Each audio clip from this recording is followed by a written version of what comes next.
Stacy.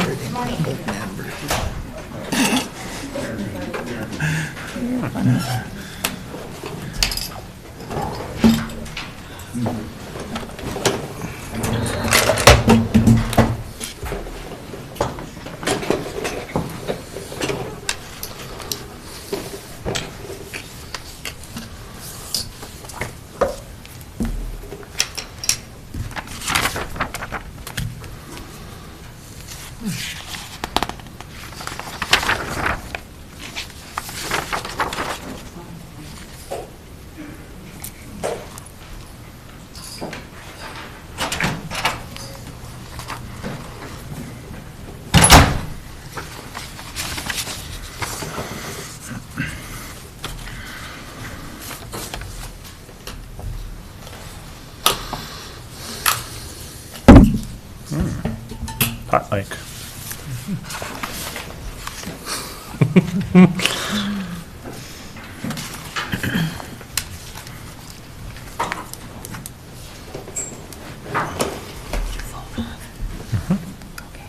Thank you.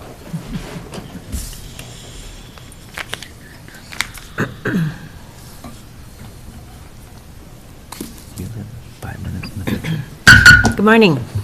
I will call the regular meeting of the Cook County Board of Commissioners to order, where our mission is supporting community through quality public service. Please rise for the pledge. I pledge allegiance to the flag of the United States of America and to the republic for which it stands, one nation, under God, indivisible, with liberty and justice for all. Making adjustment to the agenda. Anyone want to pull anything? Brady? I'd like to add the 2020 budget. The 2020 budget to the amendment, to the agenda. We looked at all this material at an earlier meeting, and there hasn't been any discussions anyway. I'll hand it out. So it's the letter and the agenda. Basically, just get that approved. Okay. And Madam Chair, there are two items. One is the adoption of updated emergency plans that was on the agenda at the last meeting and was awaiting for attorney review before being brought forward again. So we can add that under the administrator component. And then I have a recommendation regarding the county assessor that I would also like to add under the administrator portion. Anyone want to pull anything? No, I put a motion to approve the agenda. So moved. Second. All in favor? Aye. At this time, we have an opportunity for citizens to appear before the board. When invited, you come up to the little table there with the microphone. Please sign in with your name and address. And we ask you that you would speak respectfully up to 5 minutes. And the total time is limited to 30 minutes. We ask that you state whatever issues that you'd like to bring before the board, concerns, and then at the future discussion, we can discuss it. You can always email us or call us. If you have any handouts, you can do that today. And so I'm going to start off with Arvis, because last time we ran out of time. And Arvis has some comments or concerns, so you may come up to the table, Arvis. Thank you.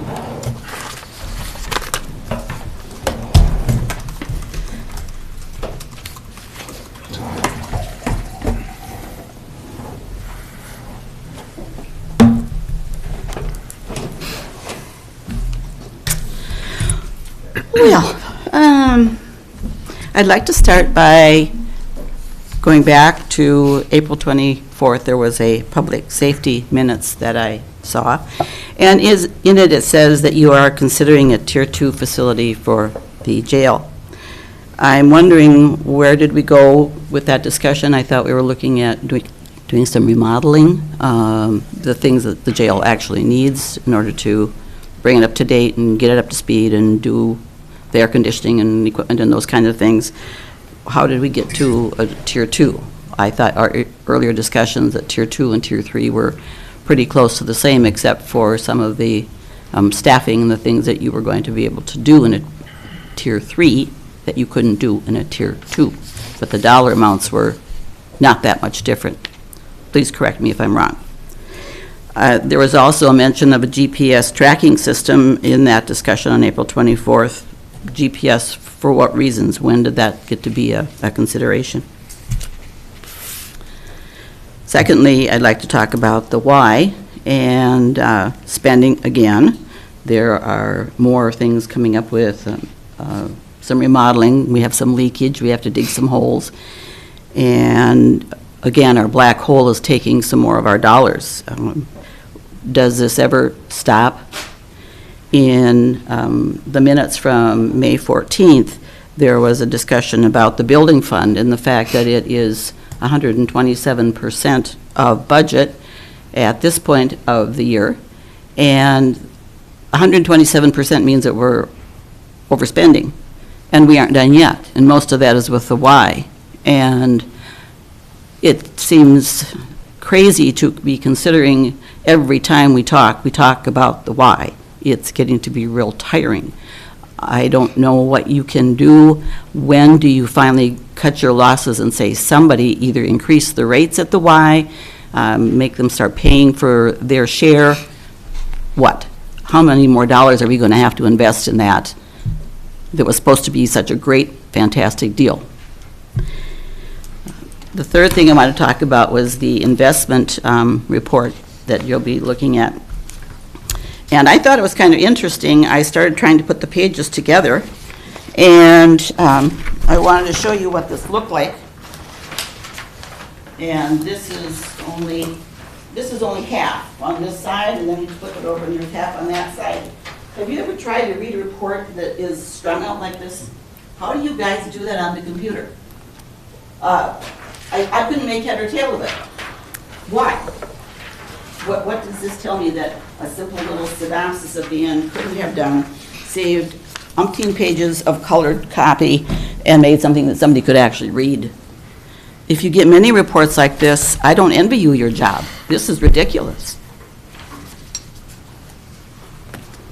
The fourth thing I wanted to talk about was the communication policy. And again, it's on the agenda. And there is, I thought it was a communication policy.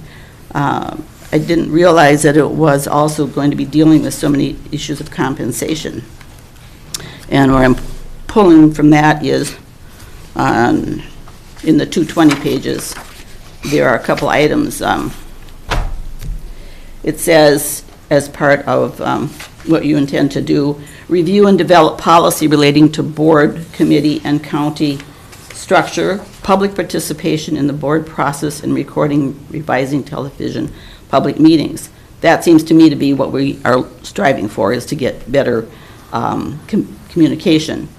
And then we're talking about compensation, and compensation for the commissioners, and compensation for citizens who sit on committees. I would hate to see a communication policy get hung up in talking about dollars and cents to pay people to do the jobs that they are doing. We're talking about communication. That, to me, seems to be the issue at hand, not paying people salaries and paying per diems. Thank you, Arvis.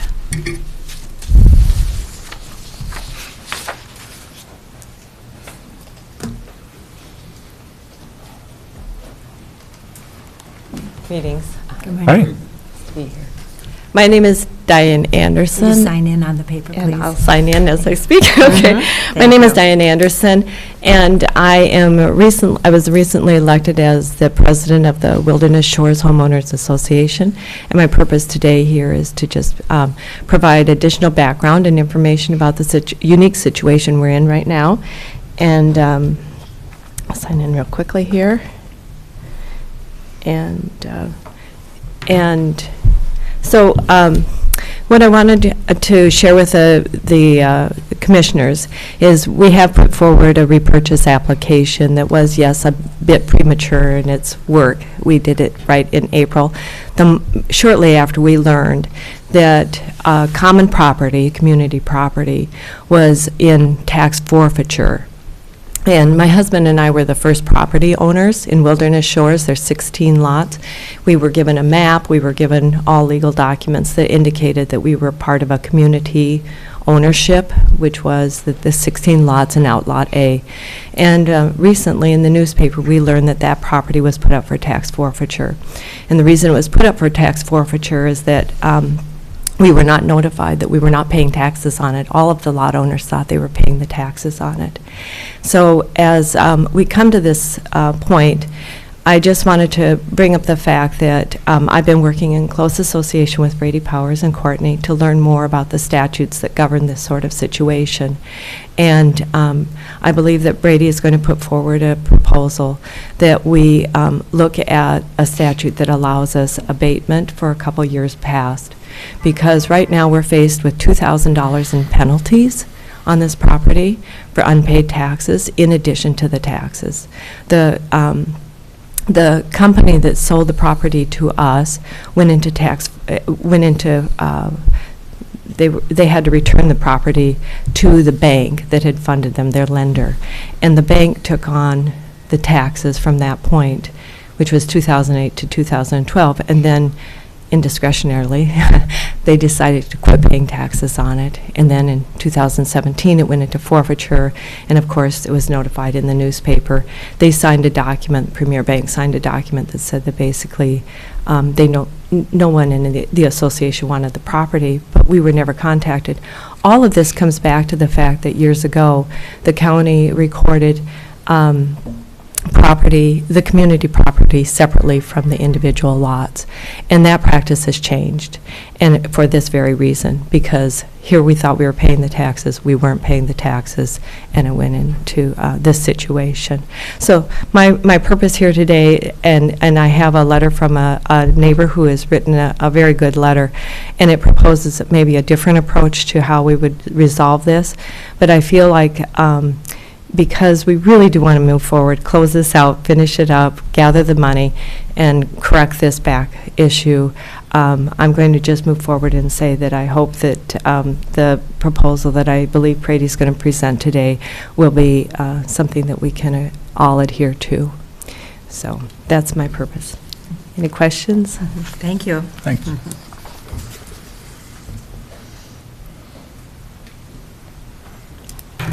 Anyone else?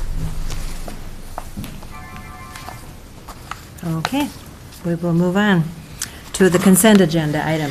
Anything to be pulled? Make a motion to approve the consent agenda? Support. All in favor? Aye. So our first person who's going to come up before us, talking about the 9/11 call taking system.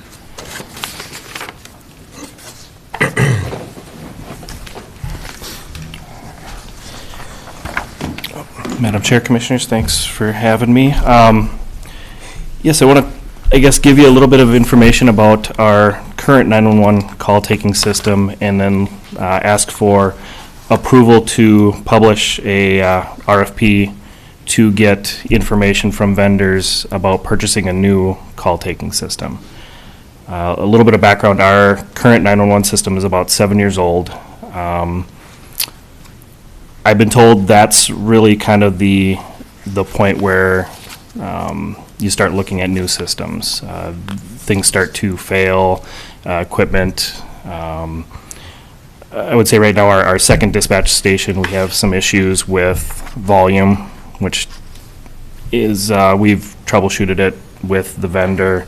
We've done a lot of work trying to replace pieces to try to get it to work. It's kind of hit and miss. Some days it works great, some days you can barely hear, which for a 911 system is difficult, and I would say can be dangerous at times too. If you can't hear the caller in an emergency, that makes things difficult. So what we're looking at is getting proposals from vendors for a new system. The other thing too is technology is constantly changing, improving. And with these new systems, it's called Next Generation 911. It's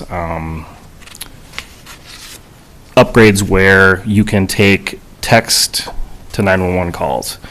Maybe the person is in a situation where they can't actually speak on the phone. They don't want somebody to hear them. They can actually text to 911. That would go to the call taking station. The dispatcher can text back. Currently, our system, we can't do that. St. Louis County has a system that's currently taking our text to 911 calls, and then if we need to dispatch deputies to the home, the residence, or a business, they basically call us with the information to send people out. With these newer systems, there's also, they can send video to the call taking station. They can send photos. So maybe the person's lost, they're not sure where they are, and maybe for some reason the GPS is not working. They can take pictures of where they're at, send that to the dispatchers, and maybe they can get a better idea where they are to get the help that they need.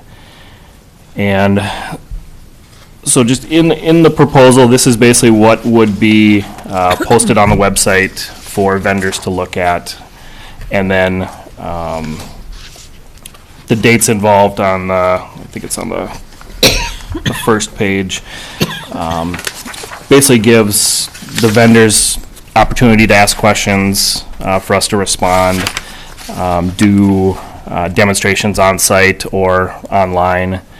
And then looking at August would be the date that we would try to decide on a system if it were approved, and then get into negotiations with that vendor at that point.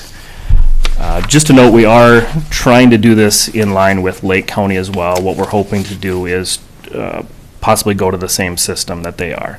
And that way, if there are any major incidents where, say, we have to evacuate dispatch, we could basically just switch it over, have all the calls sent to Lake County. If it becomes an issue on staffing, if for some reason we just end up ridiculously shorthanded, we could actually have Lake County dispatchers come up and help us out, or vice versa. And so we're trying to look at the same exact system, and they're going through this RFP process as well. The RFP has been reviewed by a county attorney. I think we've gone back and forth on this one for a few months, and so I'm hoping that I'd be able to have this approved, and we can continue the process on looking at a new system. Thank you. When you're looking at a new system, then you really would want to include text and video and all of that? I think so, just with smartphones and the way technology's changing, we just wanted to have as much opportunity for a caller, if they were in that situation, to be able to get a hold of us in different media formats. Mm-hmm. And right now, our current system, that's not possible. And are there, not a huge amount, but are there quite a few vendors that you would be able to talk with this project? Yes, going to conferences for communications, things like that. There are vendors that are there.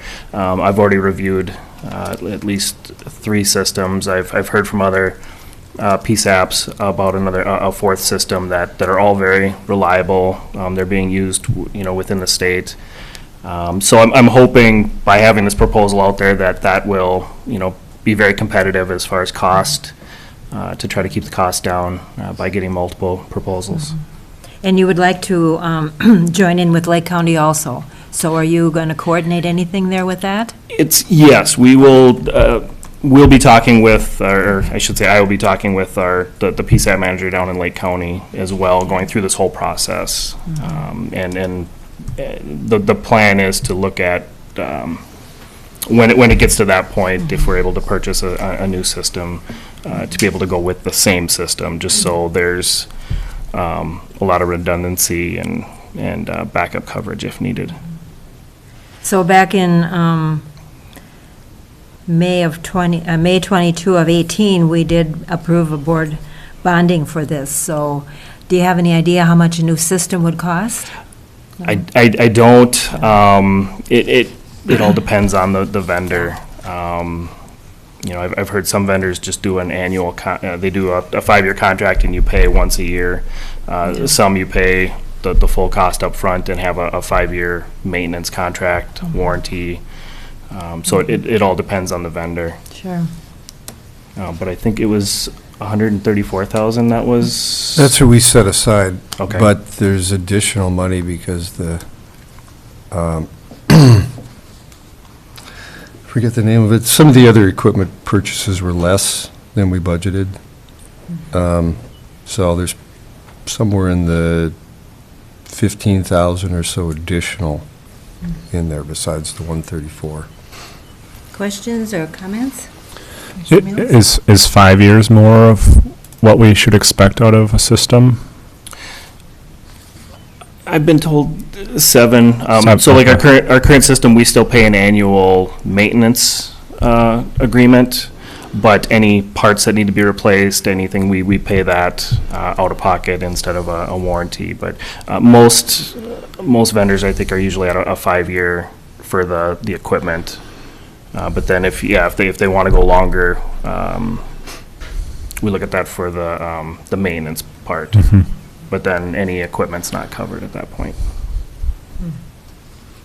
Commissioner Bergeron? I think it's a real good idea and good policy to work with Lake County. It just makes a lot of sense. And so I commend you for that. And yes, and I definitely think we have to look at new technology, and public safety is our number one issue, and so I would definitely support and thank you for all you do in this regard. Thank you. Commissioner Dupre? Thank you very much for the 28 pages. I specifically like more pages rather than less, so I can have all my questions answered. And text, video, and photo is long overdue. Technology's been out there. We have the Code Red system that's been working, so I know that your staff can handle all the new technologies that come in. I'm sure there'll be a lot of training involved in this new system, but this will be great. I think people that visit here kind of expect it. So thank you for looking into the different options instead of just renewing what we currently have and not seeing what options we have. And if I can just say too, when you mentioned training, part of the proposal is to, again, if we're going to the same system with Lake, we'd be able to share training costs, so we could send dispatchers down to Lake County and have a training day down there, and then do the same up here, so that we're not, paying for 2 days of training up here, 2 days of training down there, really looking at trying to keep some of those costs down if we can. Thank you. Commissioner Shaw? Yeah, I'm on the radio board in Duluth there, or for the whole district, and the text to 911 is actually coming up a little bit. The numbers are, from what we've been hearing at the radio board, and I think it's very important, and, if you can save someone's life, it's definitely worth it, so. Yeah, I know when they rolled it out, they kind of tried to keep it a little quiet just because there were not a lot of PSAPs that were able to take them at that time. And but now that they're really actually spreading the word on it, and like you said, I think it's going to continue to increase, just from a safety aspect. If you can't talk, it's just another way to get help, and I think it'll make it, obviously if we have the technology, it makes it much easier for us instead of having to wait for St. Louis County to contact us about a call, and that takes additional time, which can be difficult. Motion to approve. Second? Any further question or comment? All in favor? Aye. Any opposed? Same sign. Motion passes. Thank you. Thanks, Ben. Thank you. And Lisa will be giving us her annual highway report with a good joke at the end.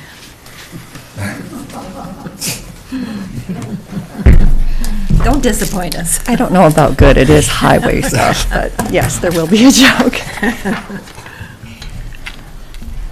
Good morning. We are here to provide the details or a quick summary of the annual report, and for the first time, we're going to give you a PowerPoint rather than just share the report with you. The first area we will start with is a highlight of our staffing changes from 2018. After almost 2 years in a temporary assignment, we were able to appoint maintenance foreman Charlie Sawyer permanently to that position. We formalized a shared services agreement with Lake County, so engineer Kristen Foster is here formally through December 2019 on that contract with the renewal forthcoming. We filled 2 positions, the engineering technician position with Randy Roberts and the vacant maintenance worker 2 position with Justin Thompson. At year end, we did have the assistant engineer position still vacant, and we reallocated the maintenance supervisor funding to aggregate stockpile, which you will see in the budget. We had 2 projects that we were able to close in 2018. The work had taken place in prior years, and the final payments were made. The first was the Sawbill Trail paving project. That was an 8.44-mile project with a total cost of just over $2.6 million. That project was funded with regular state aid monies. The second was the CASA 7 project, which started in town and went west to County Road 6. That was 2.51 miles. Total cost was just over $1.9 million, and that project was funded with regular and municipal monies because of the portion that fell within town limits. We did have 2 projects that went under construction in 2018. The first was the CASA 5 bridge. That was a collaborative project with Lutsen Mountains Corporation. It was an unusual project because we had to maintain access to area attractions and events throughout construction. So the time frame was short with a shutdown for certain events. Construction began May 16th, and the bridge was open to the public on August 8th. We did receive the 2018 award that's detailed on the screen. Final payment has not yet been made. That's typical. It usually occurs the year after construction as we hammer out final details such as erosion control and things. The cost to date is approximately $810,000. That is funded with transportation sales tax or TST dollars. The second project is the long-awaited CASA 17 project, which includes the Hollow Rock Bridge. The length is 10.1 miles. We did culvert and grading work in 2018 with paving to take place later this year. That is also funded with TST dollars, and the cost to date is $3.9 million. We have to spend some time, of course, talking about our maintenance activities because they are a major component of the Highway Department. The next screen is just going to give you a list of the major things that are detailed in the annual report. I won't give you all the details on gravel crushing and salt sand unless you want the dollars. I have them all written down. People, of course, are always interested in spring road construction or spring road restrictions. They began March 22nd in 2018. The first bans were lifted on May 17th and the last on June 20th, which is going to be comparable to this year. Last year, the plows were still out on the road because of snow on April 15th, and we thought that was late until this year. We have had plows out as late as May 9th and 10th this year with unexpected snows. The interesting thing is always to talk about what the maintenance crew completed other than the normal snow plowing. They had numerous projects last year. They replaced 85 roadway and driveway culverts. They did finish work on County Road 58 or Lindskog Road. They did reclamation work in 2 gravel pits, and then they did major repair work after the October 4th windstorm, of course, which took them into late October. The Highway Department revamped its equipment replacement schedule in a major way last year, and we are scaling back our replacement schedules. And so in 2018, we made scheduled payments on the 2 graders that were purchased on lease in 2015 and 2017. Those costs were $157,946 on Unit 6172, which is now paid for in full, and then $49,814 on 6153. There are still 2 payments remaining on that. And then we had the carryover purchase of the Muni truck, which is listed on the screen, and that was $261,000. There were no new purchases made in 2018 for equipment. Then we get to the heart of it, the financial statements. I made a joke to the clerk this morning that without the detailed statements up here, I was almost in panic, but we are just doing summaries this morning. The details, of course, are available online. The whole annual report is available there. So if you want more detail, it's available. This shows our cash balance as of December 31st at $2,061,818.69. A year ago, prior to that, it was $1,246,391.59. That is a major change for us. One of the reasons we were able to do that was because we had been carrying engineering costs of over $400,000 on the transportation sales tax projects until the bonds were issued and we could recoup those costs. So that is one of the reasons you see such an uptick in our cash balance. We were just recouping that. And that is typical. We always have outstanding engineering and engineering project payments on the books until projects are finalized. And so our cash can fluctuate substantially because of that. You will see that we have a small current taxes receivable and delinquent taxes balances. Our accounts receivable shows as a credit, and actually that is, on this summary, it lumps those together on the financial statement. Our SGSDs actually have cash in the bank, and that's why that shows as a credit. Longer-term board members are aware that as recently as 2012, some of our SGSDs, or subordinate governmental service districts, if you're new, were in the red and were really struggling to be able to budget. And so we have worked diligently the last 7 years so that each SGSD has a few $1,000s in the bank, so that if there is an unexpectedly difficult winter or some kind of a culvert failure or some unanticipated expense, they don't suddenly have this large assessment to make up that ground. We can help them budget so that they are prepared for small emergencies. And so the SGSDs, the 6 of them collectively, have $31,000 in the bank. And the reason that's a little higher is because one of our SGSDs is over 10 miles, and their costs run just for snow plowing $15,000 plus a year. And so we need to have a slightly larger balance for that one SGSD because their costs can skyrocket with one event. And then due from other institutions, individuals, and businesses, there is a balance of $27,960 due. And then we have $44,137 due from state aid. Our total allotment balance is $2 million as of December 31st, and that's a little higher than other years because we did not have a state aid project under construction in 2018, and we do need those funds for 2019. Inventory, we had just over $549,000 in inventory at year end.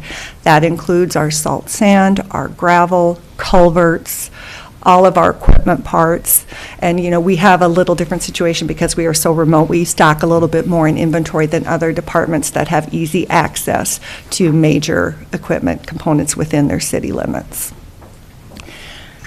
We'll touch briefly on our liabilities. It's pretty standard. At year end, we had $72,000 due to vendors. We have contracts payable, and that is the 5% retainage on any active projects. So that is for the 2 projects that were under construction, and I'll have detail on a future slide showing that. The long-term lease payable is the $93,000 and change that we still owe on the one grader, the 2 payments. Salaries and comp payable are what is due at the year end to employees, and then our deferred revenue, of course, is our state aid primarily. Our fund balance, you will see that we have our reserve for inventory that matches our year-end inventory balance. We are statutorily required to designate that at the end of the year. We have a small balance for equipment replacement, and then our undesignated fund balance is $1.3 million for total liabilities of $4.7 million. Matches our assets. There has been a lot of discussion about fund balance recently, and if you look at some of the different minutes from committees, you will see that.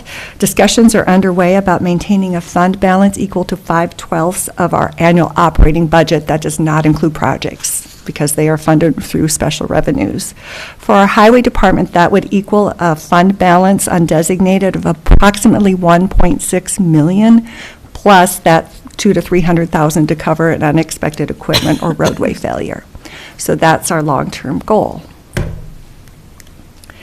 The next slide is just an informational highlight on town road distributions. We are statutorily required to distribute this in early March of each year, so basically this is just a pass-through function. We have 2 townships that have certified roads, and you will see the mileage there. It's a total of 5.06 miles, and then the board has approved that distribution formula, and so that $3,327 was distributed on schedule to those 2 townships. Now we're going to just have a quick breakdown of those accounts payable that I talked about. You will see that our salaries and comp time payable are up there, and that is broken down by division at the Highway Department. We do have the 4 divisions of administration, road construction or engineering, road maintenance, and shop. And of course, the bulk of our payables are due to the road maintenance crew because of all of the time and staff dedicated to that. The next slide shows those long-term lease payable and contracts payable that I discussed earlier. You can see that the road grader, 6153, does have that $93,388 and change due to it. And then you see the 5% retainage that is being held on the CASA 5 bridge, 605005, and the CASA 17 project, the 617001. And those are released on a final payment that the board approves when the project is ready to be closed. So there has to be final inspections, board approval, and then those will be released when we make final payments. Then the next slide has a snapshot from the annual report as well. It's the state of revenues and expenditures, and it shows the beginning and year-end cash balance as well as the beginning and year-end fund balance. And you see, of course, that our cash went up that almost $800,000, and then our fund balance went up about $456,000 and change. And we had talked about the recouping of those TST monies really making that difference. The next 2 slides are snapshots from the annual report, a little harder to read for the commissioners, but those are the ones that are really of interest to most folks because they show where the maintenance monies were allocated. For those who aren't familiar with how roads are numbered, CASA 1 through 23 are the state aid funded rural and town systems. And so CASA, of course, will be 1 through 23 with the exception of the roads that fall within city limits, which would be CASA 7 in town, CASA 12 in town, and then 9, 10, and 15. So those are the municipal roads, and you will see that we have a cost per mile at the end of this slide, which covers everything from culvert replacements and grading and gravel and plowing. And so on your CASA routes, we spent just over $9,000 per mile, and it varies a little bit from year to year. The year before, that was $7,355 per mile. On the muni roads, it was $7,141 per mile in 2018, and in 2017, it was $7,012 per mile. That's fairly consistent. County, we spent $13,073 per mile in 2018 versus $9,453 per mile in 2017. The important thing to note, of course, is that roads 1 through 23 are primarily funded through a state aid maintenance allocation. Roads 24 through 103, where we spent that $13,073 per mile, are levy dependent.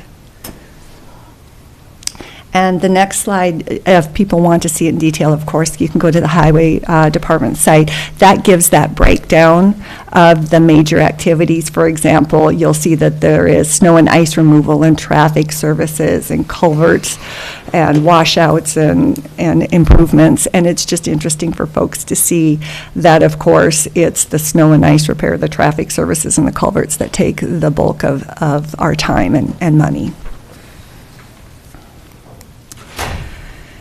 Individuals often aren't aware of the number of projects that our engineering staff have to juggle.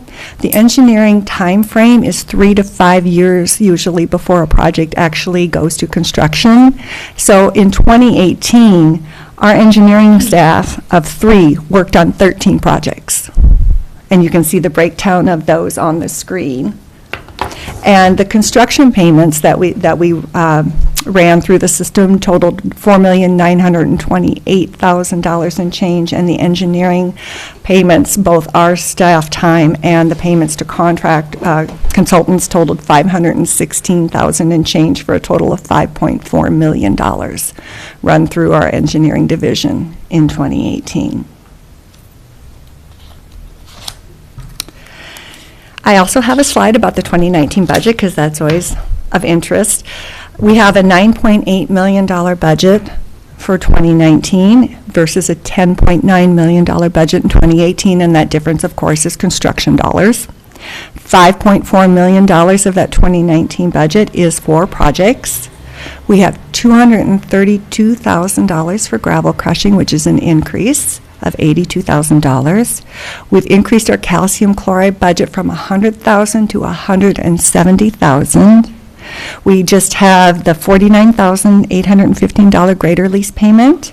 We do have a small capital purchase budget compared to other years of $112,600, and that's in maintenance and shop. And I can give you the details on each item if you want, or you feel free to look in the Highway Department website. We have made a major commitment to adding to our reserves. We've budgeted $150,000 to equipment reserves. Since we are scaling back our purchases aggressively, we do need that reserve in case there is an unexpected equipment failure. And then we have budgeted for the first time $118,000 to bridge program reserves. Engineer Kristen Foster has talked with the board quite a bit about the need for replacing a number of structurally deficient bridges and the lack of available funding. So this is one small but important step towards addressing those deficient bridges. Wanted to give you a quick update on our expenditures and revenues for the first quarter of 2019. That's usually our most uneventful quarter. Our expenditures totaled $1,166,000, or 11.86% of our budget. Most of our expenditures occur starting early May through October. And our revenues were $934,374, or 9.5% of our budget. So our expenses were $232,000 more than our revenue first quarter, which is typical in 2017. By comparison, our expenses outran our revenues by $199,971 in our first quarter. So we are on track. The slight uptick this year was the increase in heating and diesel costs because of the difficult winter. So we seem to be right on track for the year. The complete report is available on the Highway Department website, and I'm not quite sure how to click that on here. I have a link, but I didn't think about this. I don't know if April can help me click it so it comes up. It did not work on my computer because of restrictions, and if I need to, I can tell you where it is on the Highway Department. For those of you who are not familiar with the website, if you go to the county website, go under Departments, go to Highway Department, and then go under Documents, you will see the Highway Department as a new document. The annual report is a new document, excuse me, I misspoke. And there it is.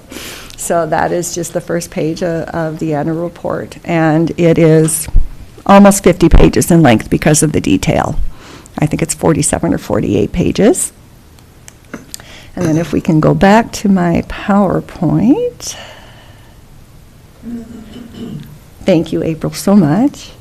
We do have one little sign. I try to find a funny sign or something. You know, we try and tell everyone everything, so we need to let them know if it's actually not in use. And then I just have I lost my last page. Any questions, anyone? That was the joke? That was the joke. Okay, good, okay. I didn't want to miss it. Yeah. That's what I said. You might miss it. Some years there are some good ones. One of my favorite one was, it must have been a drone shot of an excavator in a city, and he had set up tic-tac-toe, and he was literally playing tic-tac-toe with his excavator bucket. And he was really quite accurate. You could tell the X's and the O's. Does anyone have any questions? Questions or comments?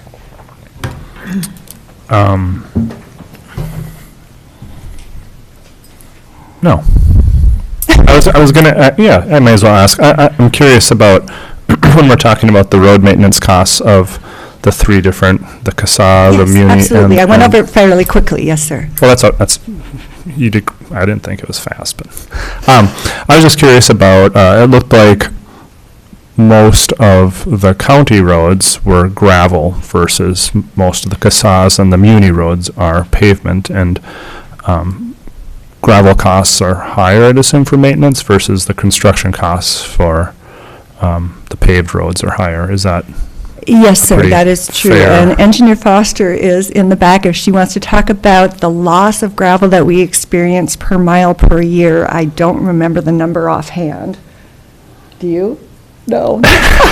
If I had the maintenance foreman here, he could tell you. But yes, there is a significant loss of gravel per year. And so basically, a lift really only lasts about 4 to 5 years. And then you add the cost of having to grade, to maintain. We calcium chloride a fair number of roads in order to help stabilize if we've done a new project, and also to minimize dust. The main purpose, of course, for calcium chloride for us really is road stabilization. But for the general public, they see it more as a dust control. And so there are all of those costs. And then winter maintenance is handled differently as well on gravel versus pavement. We are able to use our 8 to 10% salt sand mix on our pavement, and we have to really get out there and plow the gravel to clear it. We can only strategically place salt sand on gravel roads at certain spots that we know are of concern. Sure.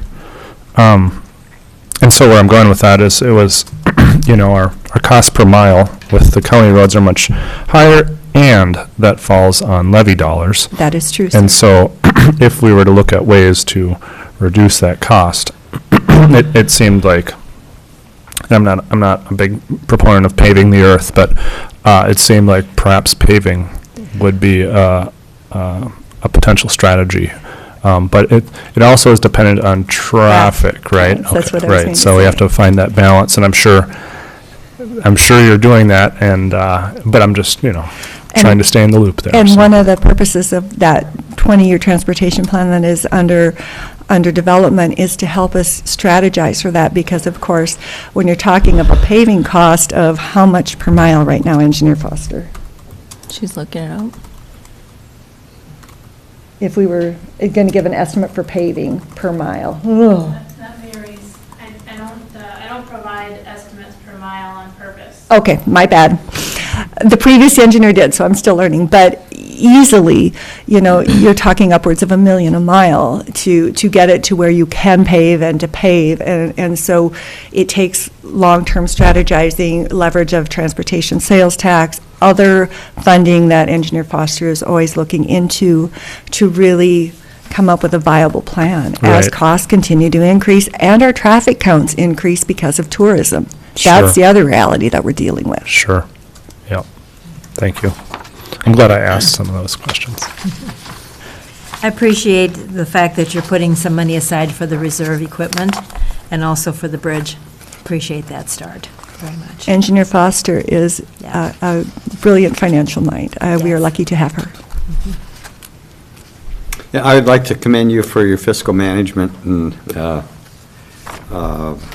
know I served on Highway Committee before I was a commissioner, and it's been gratifying to see in the last 3.5 years that we've made significant improvements in that, because long-term sustainability and budgeting is very important, especially in such a thing as road maintenance, and things can go wrong, and not to blame anyone at all, but it was sort of a shoestring affair there for a while, excuse my terminology, but I commend all of you that are involved in that. Thank you for your work, due diligence. Mr. Duker? And leading off of Myron, I'd like to also thank the commissioners, because the highway staff can ask us over and over again to have the correct assets in order to do their jobs, and it's really up to us to trust them and give them the funding that they need when they ask for it. So it's the work of the board, along with the staff and Kristen, to make sure that we have the funding to do the work that we need to do. And oftentimes people just are used to having the roads plowed and open and almost pothole-free except for during the spring. And that takes money and takes a lot of work and I have sat here through some pretty sad financial reports and pretty sad fund balances at the end of the year. So I hope that you're sleeping better these days and that it's easier. Thank you. Yeah, thanks for the report, Lisa. You're welcome. I think the one number that I think we can probably get Kristen up here and talk a little about the bridge funding. We were hoping for some bonding this year, which is huge. Could you talk a little about that, Kristen? Thank you. Thank you, Lisa. Hate to put you on the spot, but do you like No, you talking don't. bridges? She likes talking everything. Good morning, Commissioners. Yes, bridges are something I'm happy and usually very well prepared to talk about. Lisa mentioned as part of our annual report that currently Cook County's bridge program set aside is about $118,000 per year, and that's something that we'll be looking at considering again as we look ahead towards the 2020 budget. For most of our bridge projects, the engineering costs range, I would say, between $50,000 to $75,000 to design and prepare for a bridge project, where the bridge itself, which includes box culverts, not just what people think of as a traditional bridge, but also larger culverts, that can range anywhere from $250,000 in construction costs all the way up to upwards of $1 million, or that Lutzen Bridge project, for example, was $800,000. So $118,000 is a important step and a big step for Cook County to continue to consider moving forward. Relative to this past legislative session that just ended, and as Commissioner DeShaw mentioned, we were hoping for a bridge bonding package at the state level. On our state aid highways, for example, when Cook County receives bridge bonding, the costs of that project are covered by 50%. So bridge bonding is something that I would always encourage folks to advocate for at the state level because it saves us significantly as we look ahead to future bridge projects. Hopefully in the future, we're working on planning ahead a little bit more as well. One talking point that I like to use with respect to bridges is I requested bridge bonding when I started for Lake County. It was one of the first requests that I made, and that project is just getting under construction this year. So that was a waiting period, nearly 6 years or 5 years before Lake County received bridge bonding for the first bridge on the list. It's a long list, and many agencies statewide share that need. So hopefully in the future, we can start looking ahead 5 to 10 years in our bridge program, but we also have some needs that will need to be addressed before we're likely to receive bonding from the legislature. Thank you. Thank you, Kristen. Before I go on, I just want to remind people that those of you that cannot stay for the rest of our meeting, we have some items that came up earlier that will be discussed in full. So our website, when we're done with our meeting, will be able to be viewed as to some of the answers to some of those concerns.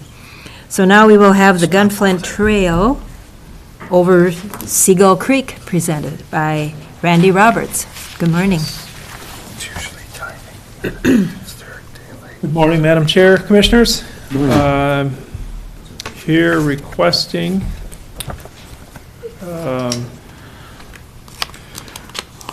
the authorization of the highway engineer, Kristen Foster, to sign agreement with Erickson Engineering up to the amount of $45,715 for services for the replacement of the Seagull Creek Bridge over on the Gunflint Trail, bridge number 92555, which was been identified as needing replacement. So we received a total of 4 estimates, and going through those estimates, Erickson Engineering, which we've done a considerable amount of work with in the county,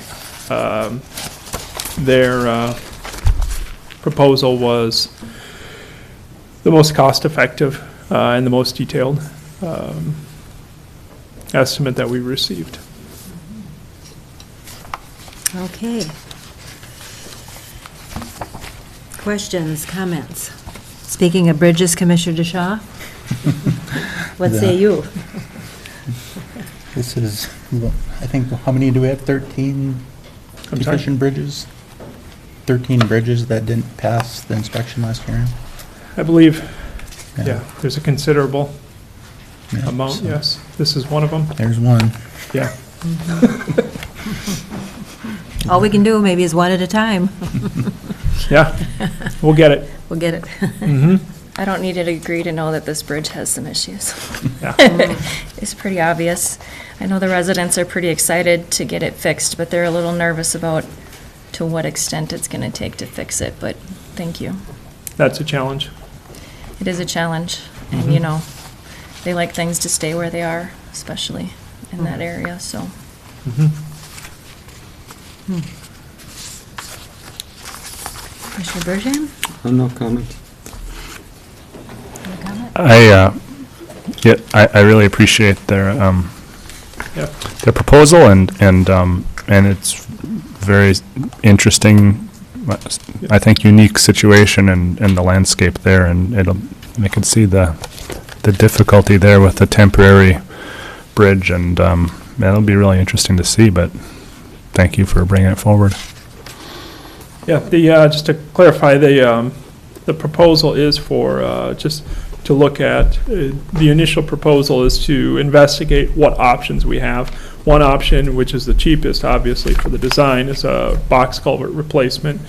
But we don't know if we can get away with doing that until we do the design work, geotechnical investigation and stuff like that. And so it may be that is not an option. And so the other option is a standard bridge using pre-stressed concrete beams and stuff, spanning it, so.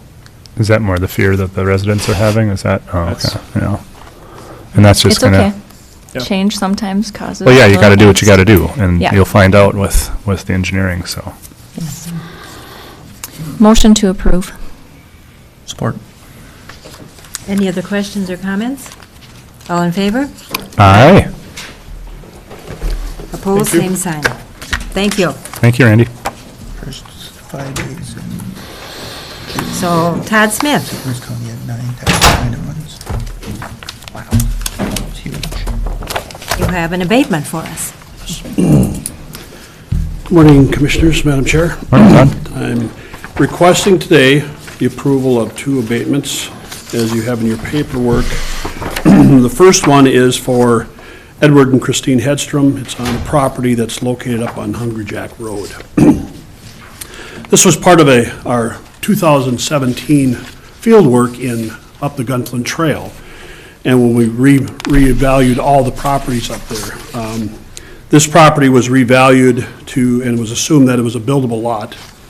Mr. Hedstrom came to us, because of his circumstances, he didn't get back to us last year, so we couldn't change the 18, or the 19. He came to us and let us know that this is basically a nearly unbuildable lot. It's got some real questionable issues with it that aren't always apparent when we value vacant land. So we're asking for an abatement on that to, as you can see by the paperwork, to a lesser value than what we had on it initially, so. And I think maybe, do we want to handle these one at a time? Or- I'm fine with doing them both We at the can same do time. both unless you'd like the motion to be one at a time. I think in this case, let's do them one at a time. would be Okay. appropriate. Sure. Motion to approve. Second. All in favor? Aye. Okay, the second one is a homestead abatement. This was for Gene Erickson's property up on South Shore Drive, Gunflint. It's got to do with a relative homestead. We were missing a little bit of information to confirm the homestead by his daughter. We finally got that. Gene came in and appealed. We looked into it, and we're calling it a clerical error, even though sometimes these are the types of issues that it's hard to get all the information when we need it. But nevertheless, the impact is very, very minor just because of where the value is on it. being a homesteaded property, you get over $413,800 in value, and there really is no substantial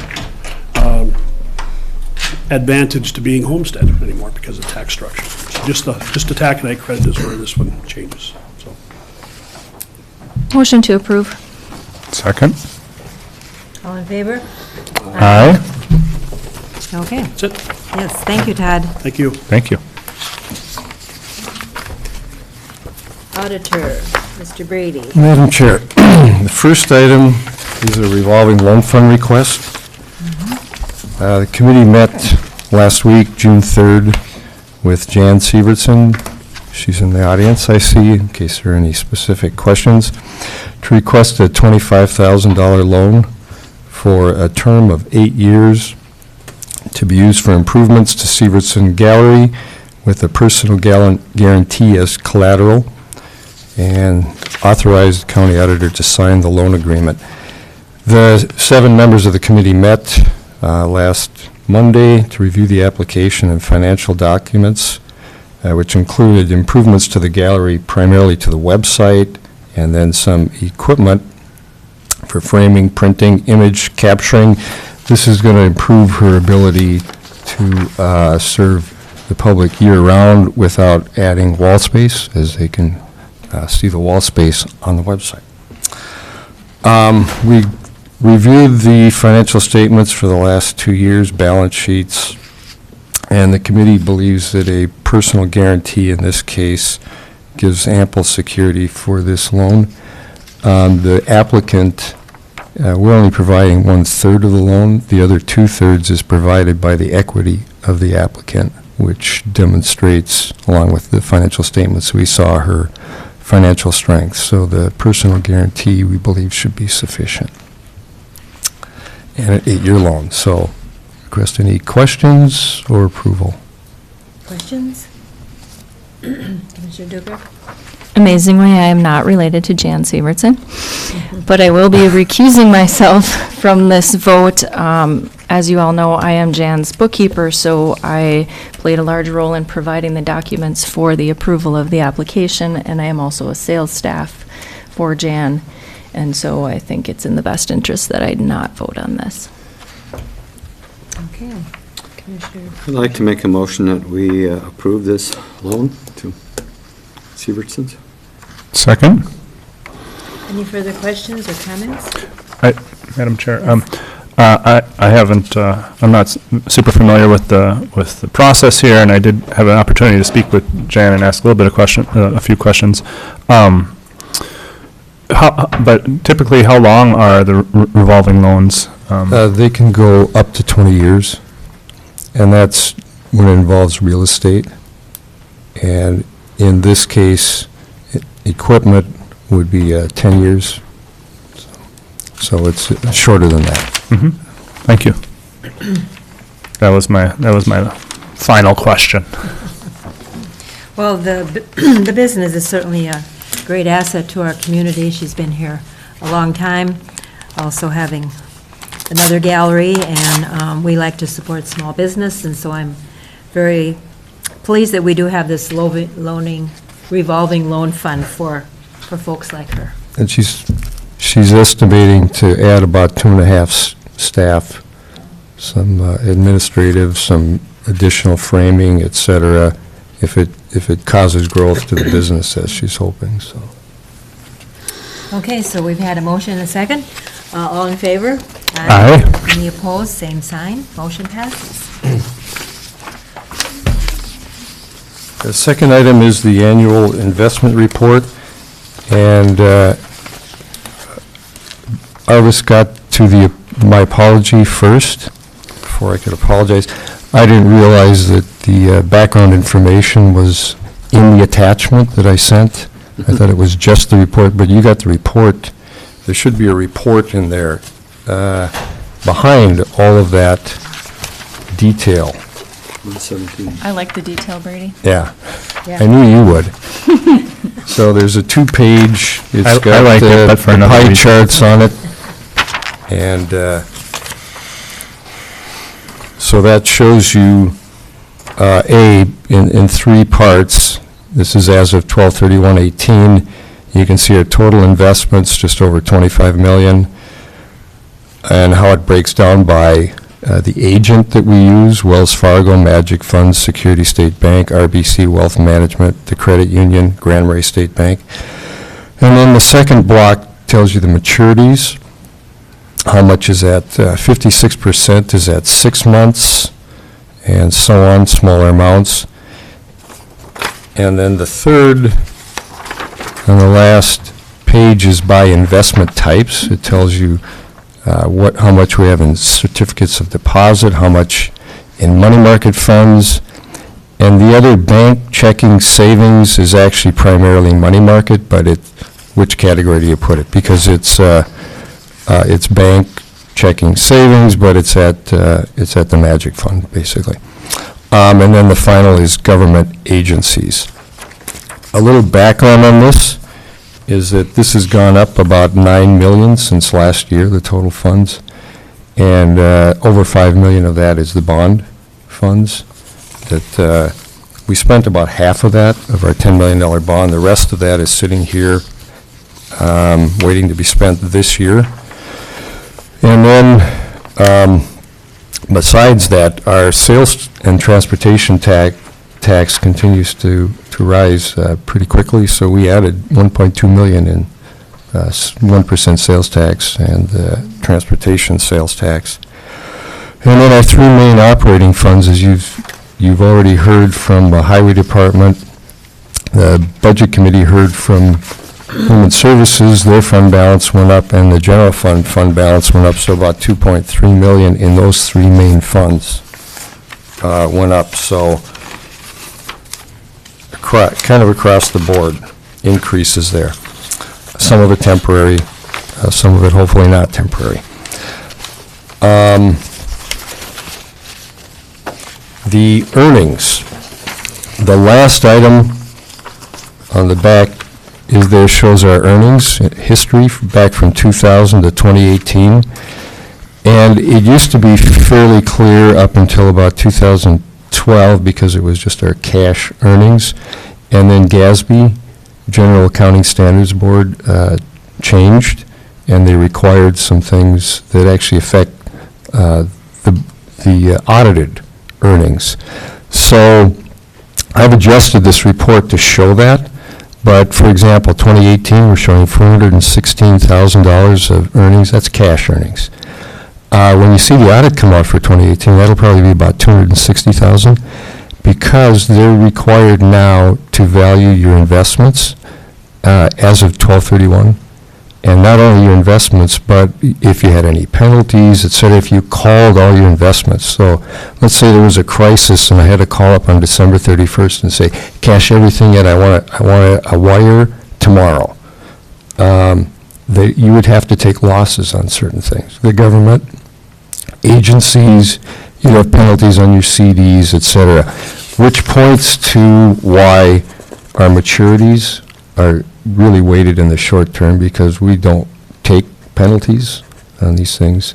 So you ladder them out for when you expect to use them. And most of these things, when they mature, there is no penalty, there is no loss. You just move into the next investment. So, any questions? Underneath the investment earning history, there's the three little points there. Can you tell me what Ginnie Mae's is? That's Government National Mortgage Association. It's a quasi-federal government agency that. Like a Freddie Mae or Freddie. Yeah, it's actually it's a little more risk-free than Freddie Mae. We're only allowed to invest in certain things by the state, and this is one of the few that we are, even as far as agencies. You can't get into the agencies that change more than such a percentage over, when the markets change, this is how much your investment may change. There's a bunch of rules like that. So we're on a pretty tight rein, and you would notice that particularly if you look at like how our fire departments are doing when they have PERA do the investing for them. they do much better than us because the state can invest, they're allowed to invest their own funds or the funds that they manage in things that we're not allowed to, so. And then one Because other. they have professional management, so. Sure, yep. One other question is just a reminder on the Magic Fund. It sounds like a kind of an accounting joke, but it's, Minnesota Association for Government Investment, I don't remember what the C is. Okay. Corporation. Corporation. thank you. We So- do have a committee that looks for applicants if you're interested. And in So- fact, Occasionally have openings. It's an Yeah. association of Minnesota counties. Certificates, I suppose. I'm always interested in magic, I guess. Yeah. they've done a great job for us on this bond. We hadn't used them to this extent before, but they have a program to manage your bonding monies in this way in order to avoid, they help you avoid arbitrage and they help you to get the highest interest rate. We've tried other places too, but this is really impressed with the Magic Fund. Thank you. Any other questions, comments? You can toss these if you like. Next item is, Well, I'm sorry, I do Oh. have one other question. I just noticed on the investment policy, it's last been updated in 2009. What spurs an update? Is that something we should look at? It seems like it's been 10 years. I didn't know if that was I didn't see anything there that made me think it should be, Yeah, aside from the date. Usually it's either somebody notices something better that you might use, or there's been a law change. Okay, That's typically what drives it. okay, There hasn't been much change that I've noticed recently. okay. That's my last question. Thank you, I promise. For sure. The day. So the next item is the Lutz and Tofty Connector Mountain Bike Trail. So this is a long trail, Lutz and to Tofty going back through the woods. So we've I forget how many miles we've done so far, but we've had 2 grants. There's a federal recreational trail grant and a legacy grant that took us $400 and some thousand, how many miles? And now we've gotten another, we've requested the money through EDA, so there's an IRRB grant that's been approved through the EDA for this project specifically.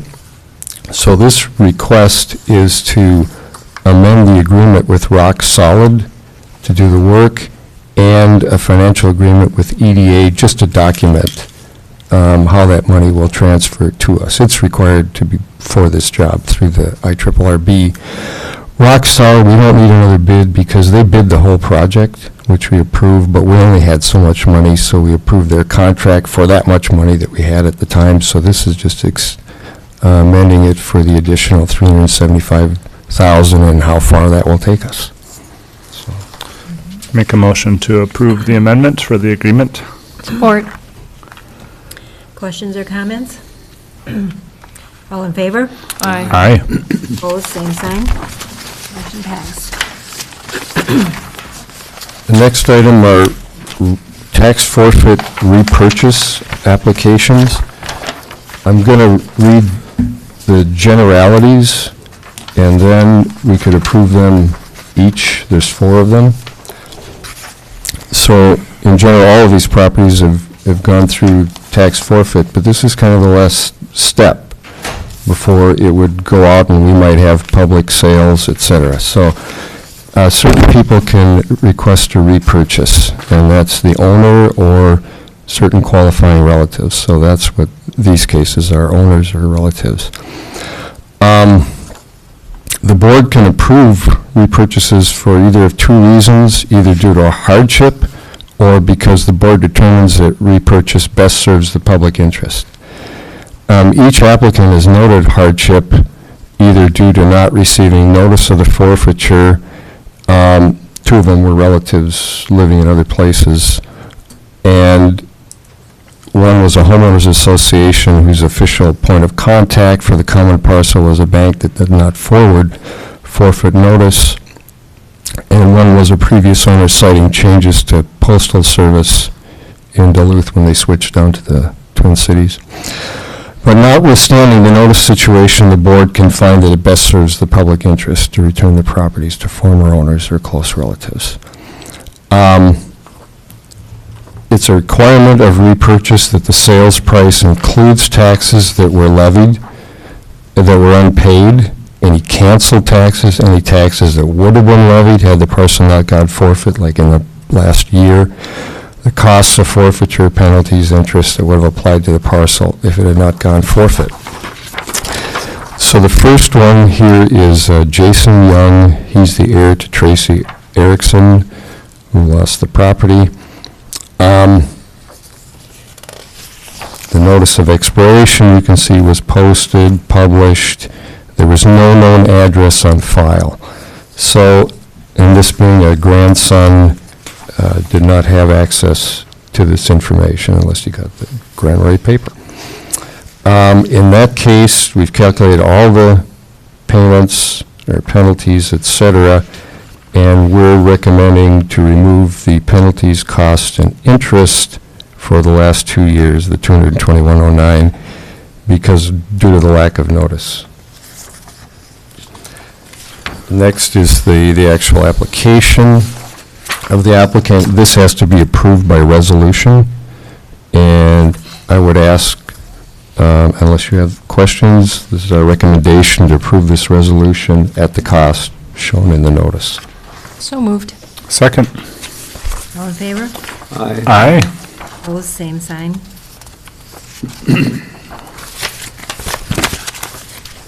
The second application, Elizabeth O'Neill, she's a daughter of Dolores Drury. All the basic information is the same. The only difference on this one is notices did go to the, in some of them there's the stated address, the information could not get there by postal service. This one actually did get to the property, and therefore we're not recommending any reduction in the fees or penalties. So you can see the basic price, $8,958.37 for all the costs and old taxes. And then you can see the application. You can see the, under the hardship, it's really that, in this case, that it's a family property that they very much want to keep in their family. So that would be our recommendation, to sell it to the applicant at the price shown in that notice. Motion to approve. Second. All in favor? Aye. Opposed, same sign. And the third is the Wilderness Shores Homeowners Association. You heard Diane Anderson at public comment. In this case, the ability to get notice seemed to be blocked actually by the owner going out of business, the bank taking over, and apparently not making a good faith effort to contact them to know about this forfeiture of this property.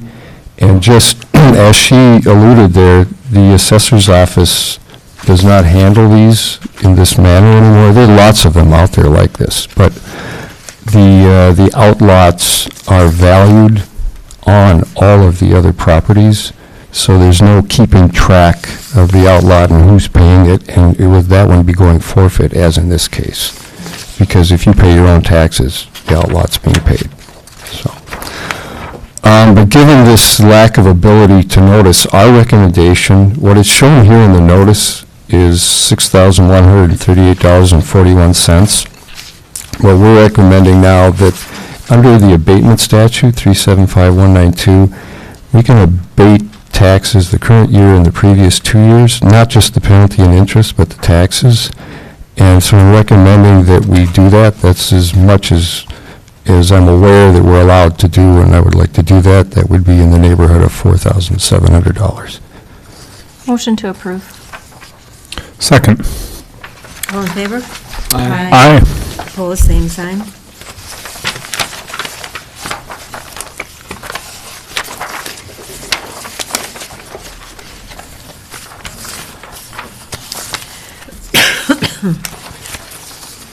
And the last one, Lorraine Johnson, this is the owner herself, with the hardship being that not able to receive mail in the same way as in the past. Given that our notices did make it to that property itself, we're not recommending a reduction in that, but we are recommending that the repurchase go through at the price in the notice of $1,637.05. Motion to approve. Second? All in favor? Aye. Opposed, same sign.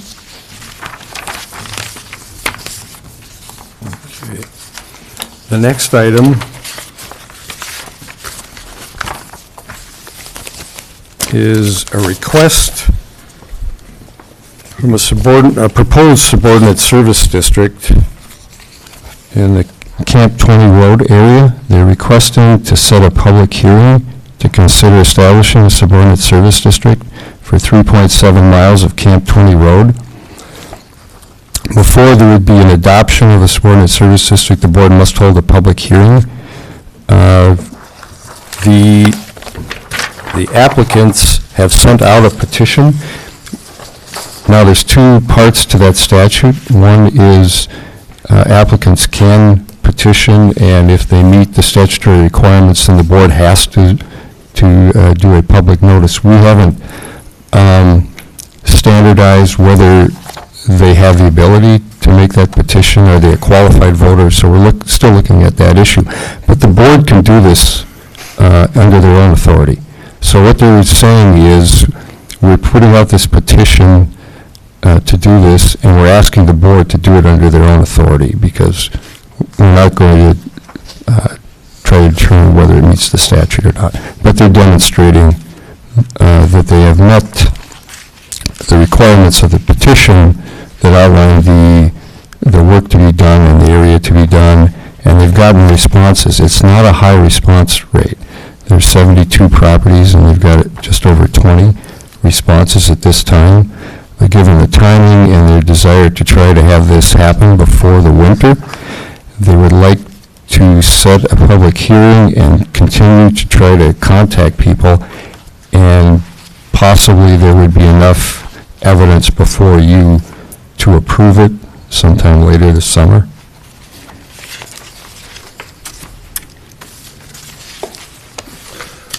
My question is, where's Camp 20?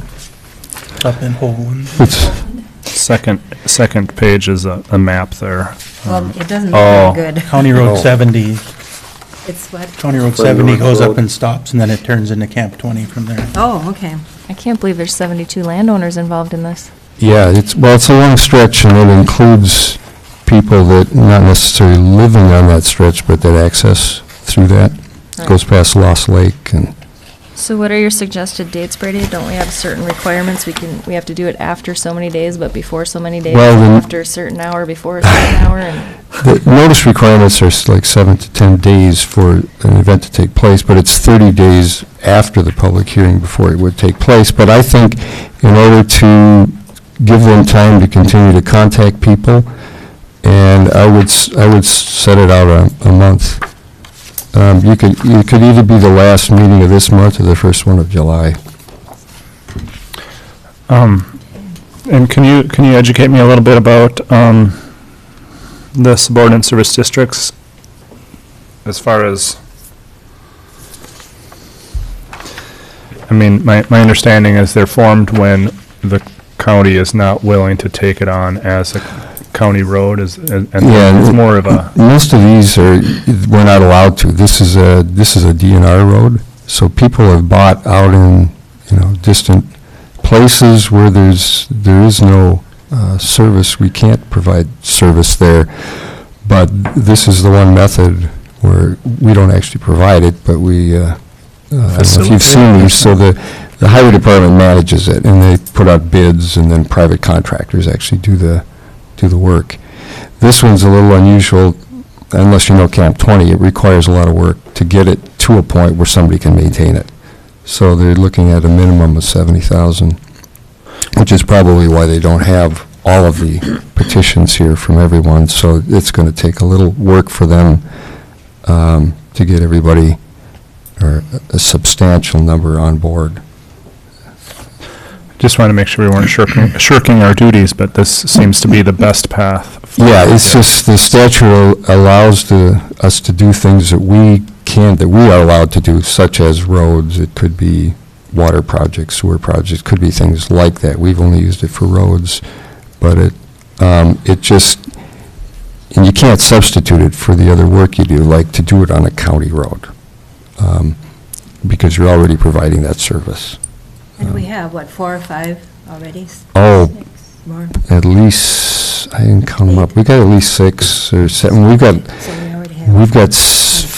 Mhm. 6 that have contacted us. Morning. So we literally, in the next couple of years, we could double the number of these. The word's gotten around, so. I have one in my district that's been working on it for 2 years. Mine too. We probably all have that. Maybe you don't. No. I don't either. No. Okay, so I don't know about a date. In July? What does it look like? Could we set, excuse me, Madam Chair, could we just pass this and have the auditor select a date that's appropriate, or do you need a I would- date from us? I would, my suggestion would be the first meeting in July, the 8th. I move that we set the Is it- first meeting yeah. in July. Am I looking at that right? Is it the 8th? July 9th. 9th. I got a question. Comments or questions? You need a We second. need a second first. Oh, second. Sorry. Yes. Okay. One of the petition people is a contractor from up in the Hopeland area. Is that a conflict for him to bid on this project because he's on this petition? Commissioner DeShaw, I would think that the two questions are not related. The question before the board today is simply setting the, Well, I'm just. and we can research that question, but setting the date to establish, to consider the establishment of the subordinate SGSD is separate from that. And that letter of support may, at some point in time, when you're considering bids to provide that service, you may take that into account when those bids are being awarded. I will also let you know that through committee work, the SGSD policy will be coming to the board in an upcoming meeting, just to verify the policy that the Highway Department is working from to bring these things forward. Auditor Treasurer Powers is representing the statutory authority that we have to make these agreements and facilitate these agreements, and it's kind of a compartmentalized thing where the SGSDs are formed through the statutory authority with the help of the Auditor Treasurer through the authority of the board.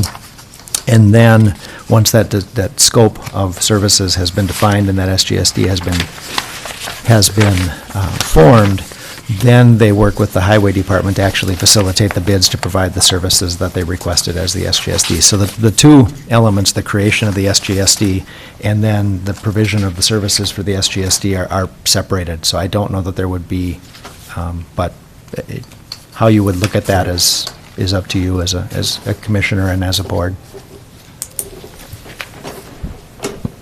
Mr. Dukert? Do we also have to set the time when we set the date We should. as part of the motion? I would, that's the cleanest way. Yeah. Okay.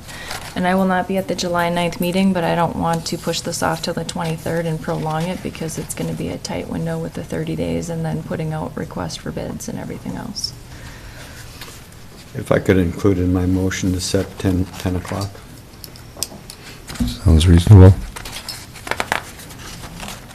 The motion has been amended to include the time, 10 o'clock on July 9th.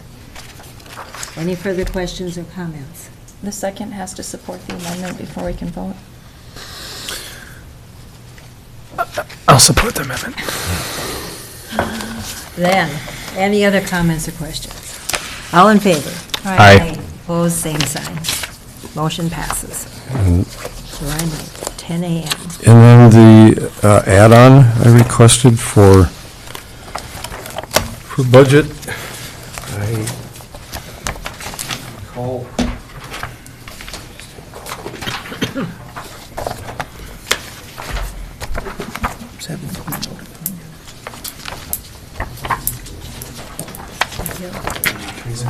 No. Two? Yeah, the previous stuff, yeah.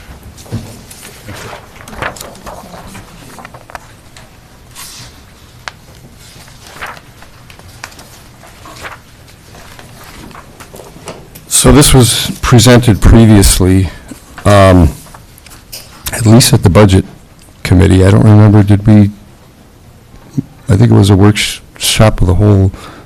We may have presented Yeah, it, I think but it was it was the whole- presented at the committee, and it was, Yeah. Yep. So I haven't heard any questions or proposals to change it, so this first 2 pages, the guidelines that we would send out to the department heads, very similar to previous years, so unless we change it today, it would just say budget process for 2020 will be the same as 2019. The board schedules reviews with major departments at regular meetings, the major departments being Highway, Human Services, Sheriffs, and may decide to meet with smaller departments if there are significant changes, and those will be scheduled as needed. Just saying we had a levy of 5.99 for 2019. Reducing this would be a significant challenge given all union contracts specify a 2.5% COLA for 2020 and other factors such as health insurance, which we've had 2 good years in a row. Can we make it 3? Capital needs, uncertain revenue sources. Heavy emphasis on uncertain revenue sources this year. And the rest is just standard administrative language. The only thing I would suggest, and then on the last page is the budget calendar, saying today we'll discuss goals and directives, then distribute budget materials, and deadline for submission of department requests. It's stated in one place the 26th and another the 19th. I would suggest the 19th. I think a lot of departments can manage that, and if they need additional time, as Human Services does, we've actually put it on the calendar here, so I would rather do it sooner than later. So I would request either discussion or approval of that with the 19th of July as the budget deadline, with the exception of Human Services. And then our budget meeting for June is 27th?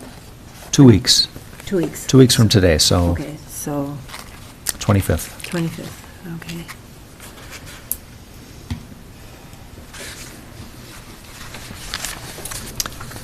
At this point, Madam Chair and Commissioners, Brady's actually asking for an approval of the calendar, which is very similar to previous year's calendars, with an adjustment of this year's dates. And if there was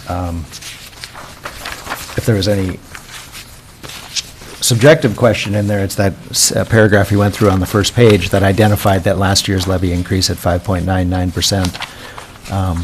That knowing that our levy and our salary and compensation budget are roughly equal, knowing that we have a 2.5% increase in wages scheduled for 2020, and we would likely have an increase in health insurance, which is as of yet unknown,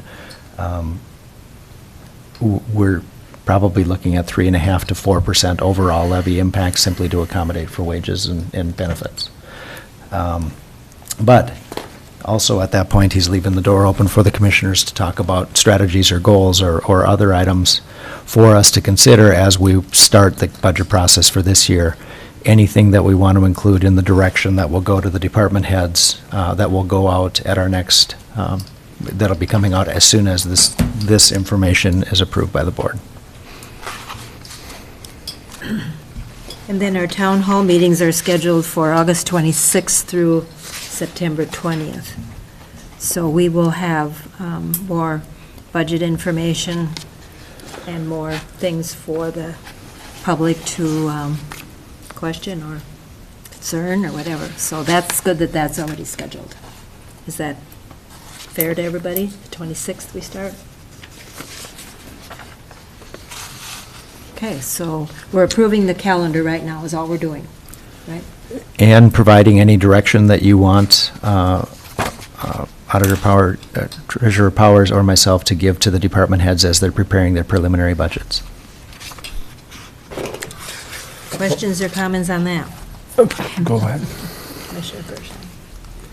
Well, I think the schedule looks good, but I would like to just propose this for discussion, I guess,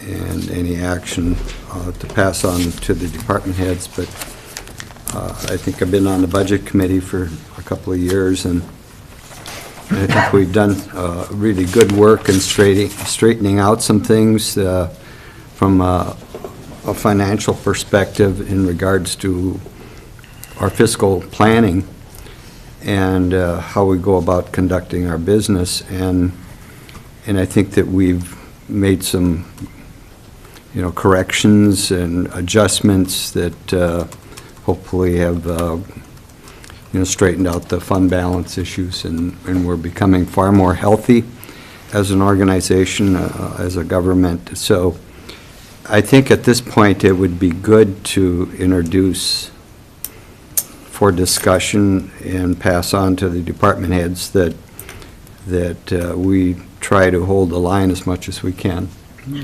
unless it's a dire need, because I think we've done some good work, and but we also have to look at, what is really needed, and now is not the time, I think, to try to make any more corrections. I think we're pretty, and you could correct me if I'm wrong, either Brady or Jeff, but I think that we've taken care of some of the adjustment issues that we were facing, and we could have done more, but I think we did the minimum, and I think we're in a much better position than we were several years ago. So I guess I would like to just introduce that as a discussion piece. I would agree with Commissioner Bershheim. Aside from two things, I think we should look at a little bit more. One is a building fund, which I believe we will be looking at a little bit more, but also capital improvements. But otherwise, and maybe I'll retract that once we see what that means as far as our levy is concerned. But I think those are things we do need to address. Otherwise, we're going to pay more down the road, and we need to plan for that. And so, yeah. Yeah, and thank you. I just wanted to emphasize that we're passing this on to the department heads, and that is a separate issue that I think we have to address, so I agree with you. Yeah. I think that has come up in discussions as well. Okay. We really have to take a look at that. Any other comments, concerns? Yeah, I'd like to agree with Myron on that too, and I think we got to keep in mind if we do take a reduction in our PILT money, that's going to be huge. And we keep that, hopefully we keep that in the back of our mind. And I'll do that. I'll give a report on that at the end. I plan to do that, so thank you for bringing that up. Yeah, we'll have a meeting on Thursday, and I'll talk about that at the appropriate place in the agenda, that we'll have a meeting this Thursday. Okay. Any other comments to pass on? So we need a motion to, you want a motion? Yep. Yeah, I'd like you to approve the calendar with the date July 19th rather than 26th. I'll make that And- motion. Okay, so we have a motion. Second. Any further comment or questions? All in favor? Aye. Opposed, same sign.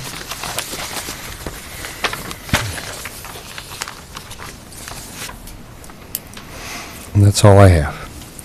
Okay. Now we have Brian coming before us. Speaking of building, huh? Speaking of. Speaking of.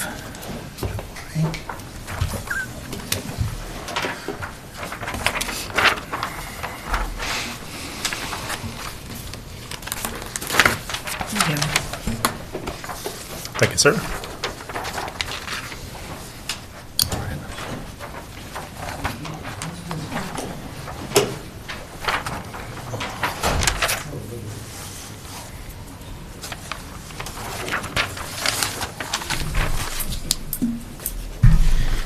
Morning. As you see, we got a couple of items over at the YMCA we need to take care of.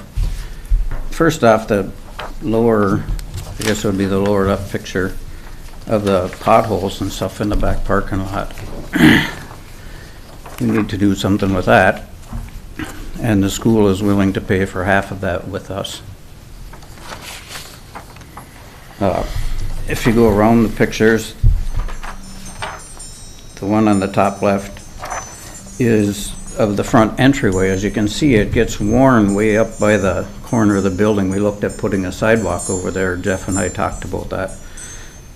But to keep people from walking off the sidewalk across here, you know, we'd have to build some kind of a retaining wall. So I was thinking maybe we could just put blacktop there, cover it up. People aren't going to be walking out in the parking lot. They'll be coming across like they normally do. And the other pictures we have here are the back wall. That leaks in the springtime so bad that we have to sit there with the shop vac and pick it up and put a lot of rags and stuff down there. There's about 30 feet of wall that needs to be fixed there. So Thorson's can come in, dig that out, put the tar on the outside and backfill it, and then it should be good. Madam Chair, I would add that the repairs in this wall are from the old building. They're not in the new building. So this is maintenance on an aged infrastructure, and just share that point of perspective with you. And that's a part of the building we had to put the new roof on also. Commissioner Mills? So it's pretty obvious then from the inside where the limits are on the outside, kind of where you need that. Okay, Right. yeah. So they gotta go down about 3.5, 4 feet to get to that, as you can see. Okay. And then also, I wasn't following exactly your idea with the front there. You're suggesting putting in just like a asphalt path? Actually, we were looking at putting blacktop over that whole area, just to the corner of the building over there. As you can see, people come off of the parking lot and they walk right straight through there. Yeah, I do that. Sorry. There is a footprint. But you can't get the grass to grow there. Right, You yeah. know, so Pave we've the been hole. looking at options to try to come up with something. That isn't something that we have to do. Sure. But that was something I thought at the same time that we're doing Sure. this, so we could bring it forward. Sure. But the other two really need to be addressed. Yeah.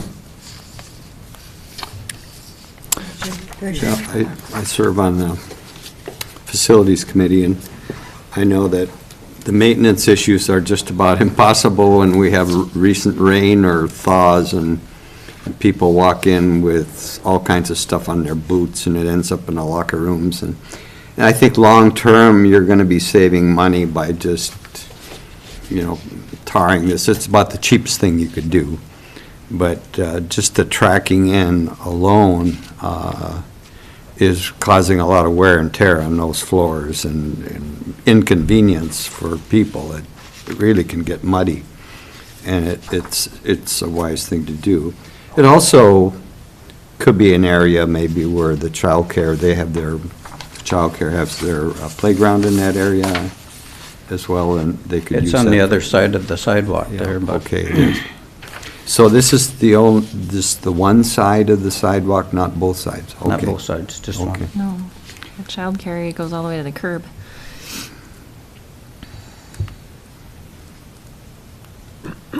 Commissioner Dukert? So we own that back parking lot driveway?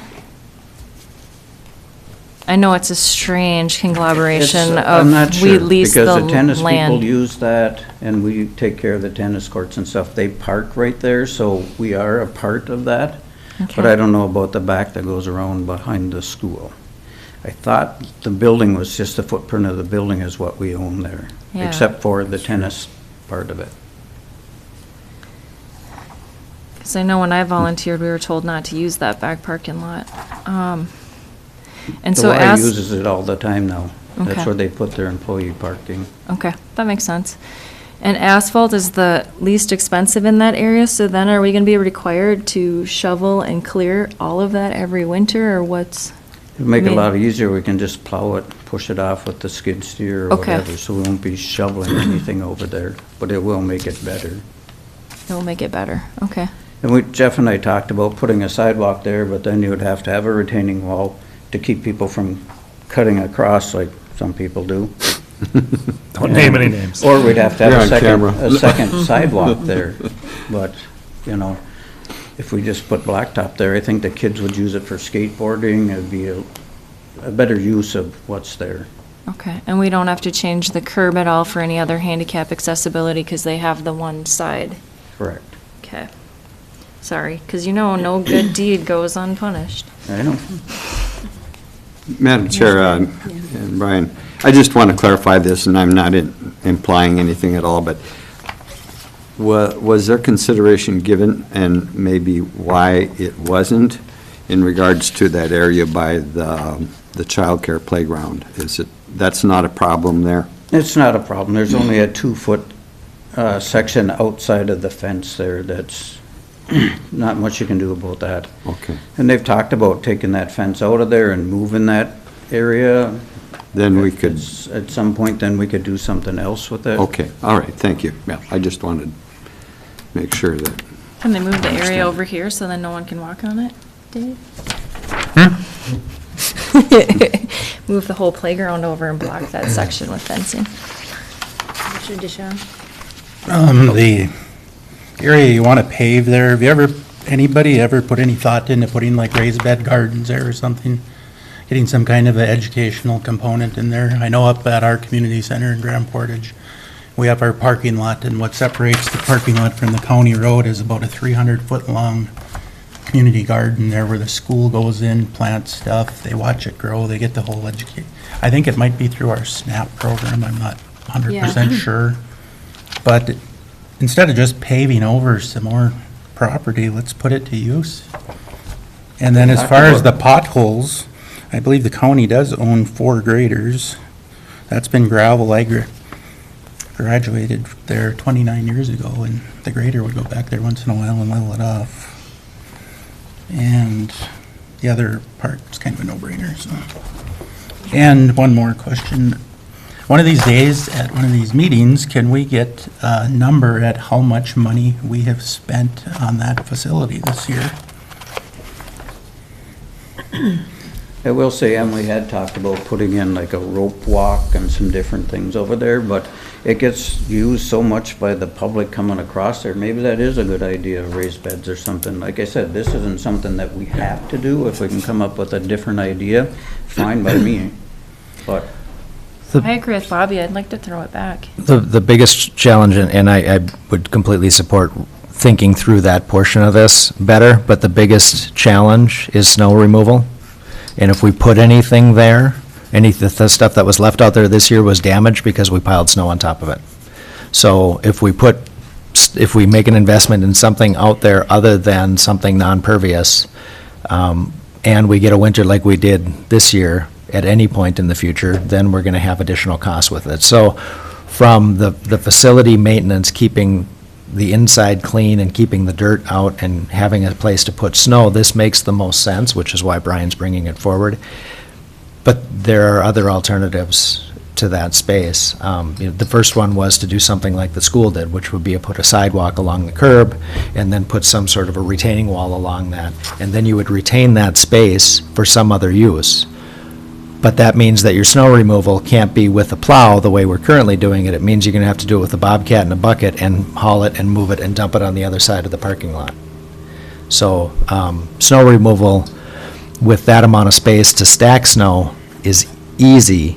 Snow removal, when you have no place to put it, means you need to back drag it and push it across the parking lot into the ditch. So it just, it could save money now, and then it costs money every time you have to do snow removal, and more importantly, time. But it certainly is something that could be thought out more. The other two components relating to the maintenance and lifting of the gravel, and taking care of the leak in the wall, I think are immediate needs. Diane has really good ideas about their community garden, which they do have to the west of the community center, so possibly that could be an option in the future. So it says here that the school district will pay half of the $2,392. Is that correct? It is correct. You want to take them one at a time? So I'll make a motion to share the maintenance and repair the driveway behind the YMCA. Second. Any further question or comment? All in favor? Aye. Aye. Any opposed? Same sign. And I'll make a motion to fix the wall. Second. Any questions or comments there? All in favor? Aye. Opposed? Same sign. Okay, there you go. Thank you so much. Thank you, Brian. Thank you.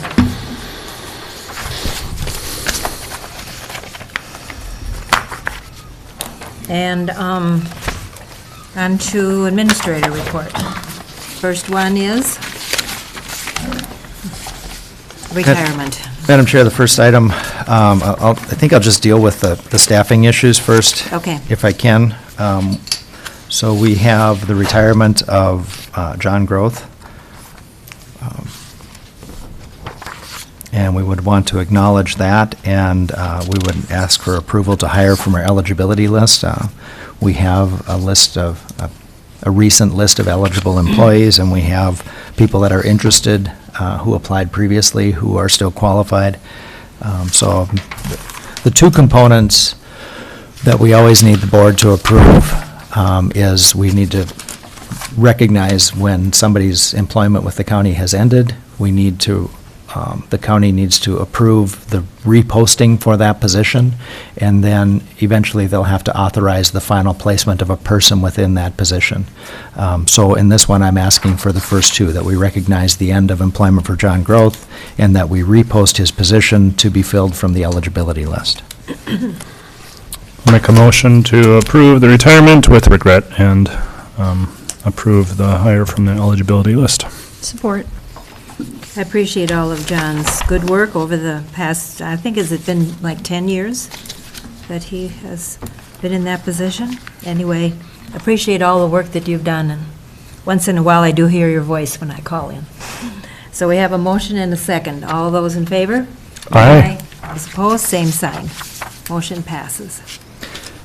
Madam Chair, the next position on the list is to accept the resignation of custodian Mark Williams at the YMCA in the evening position and approve the posting of the vacancy to fill that position. Motion to approve. Second. All in favor? Aye. Aye. Opposed, same sign. The third item is to accept the resignation of Judy Hill as HR Generalist and approve posting of the vacancy of HR Generalist. So moved. Second. I appreciate all the work that Judy's done. I think we all do. And that she will be with us into July, so the posting hopefully will go out and we'll have some good Big applicants. shoes to fill. Yeah. And so we have a motion and a second. All in favor? Aye. One of the items that I asked to add is the recommendation to appoint a county assessor, and I would take that item next. we had a more than a 30-day period where we were advertising a vacancy for the county assessor position. That period ended on May 31st. We received 4 applications, but the primary qualification is that the person be a certified Minnesota appraiser and be able to achieve their senior credential within 2 years of the temporary appointment to satisfy the Department of Revenue and the statute that's listed here, 273-061, that they be able to meet those conditions. One of the biggest challenges that we have, that posting was posted at Association of Minnesota Counties and on the Professional Association of Minnesota Assessors.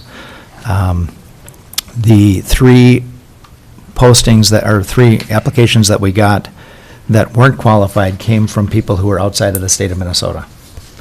And Minnesota does not have good reciprocity related to the credential for assessment. So it would be very hard for somebody from outside of the state of Minnesota to qualify, to apply for and be qualified as a county assessor. That's not to say somebody couldn't come from another state and work as an appraiser within a county office, but the reciprocity and the amount of credit that the Department of Revenue would give somebody. For instance, we had somebody from a Washington state county apply who had been with that county agency in another state for more than 8 years. And they would not give them enough time or recognize their credentials to the point that they would be able to meet the senior requirement within 2 years of appointment, which is why they were disqualified as a possible candidate. So the one candidate that we had who did meet the qualifications was Bob Thompson, who is currently working in that office. We interviewed him on June 6th. The interview committee, as it typically does when we're dealing with a department head level, consisted of a commissioner, a department head, myself, and Judy Hill. Commissioner Dukirk, as a member of the Personnel Committee, was part of that group. Tim Nelson, Director of Land Services, was part of that group as well. And upon the recommendation of the Department of Revenue and that interviewing committee, we offered the position to Bob Thompson, and he is accepted at the level of 220, Step 3. So what I'm asking the board to do today is to approve that appointment. The second half of that appointment would be at the next meeting. There is an oath of office required for that position, that we would do that at the next available meeting. And then we would submit this appointment to the Commissioner of Revenue to affirm. Questions, comments? Well, I was going to make a motion to approve the appointment of Bob Thompson. Support. Okay, questions or comments? Due to the fact that we get so few applicants here and there, it's kind of scary for the future, but. Well, I'm very thankful for his Yes, right. Willingness to step forward, because it's a much needed position, and he's Right. worked in the office, so it's great. Yeah. I think we spent the last 6 years at AMC discussing this SAMA certification and what it does for rural communities. Right. Okay, so we have a motion and a second. All in favor? Aye. Aye. Those opposed, same sign. Motion passes. Then item 9D, where are we? 9. We accepted Valerie's resignation previously, and we talked about Pat taking the role, but we didn't actually take a motion to appoint Pat Eliason as interim emergency management director. And I think it would be important that we have a motion to do that. So moved. Second? All in favor? Aye. I'd like to make a motion to take a 5-minute recess. Support. Support. Thank you.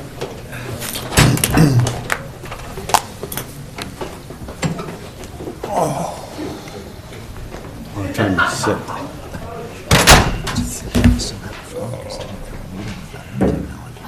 Really old school. Well, was it not connecting, was it not? This is Leah's, because I left my briefcase at home with my computer in it. So Leah probably hasn't used it in a while, and it hasn't updated, so it's just busy, or? I can't seem to get past the login screen. It will only let her log in, not. Oh, okay. And that could be related to updates. It might be updating in the background. Yeah.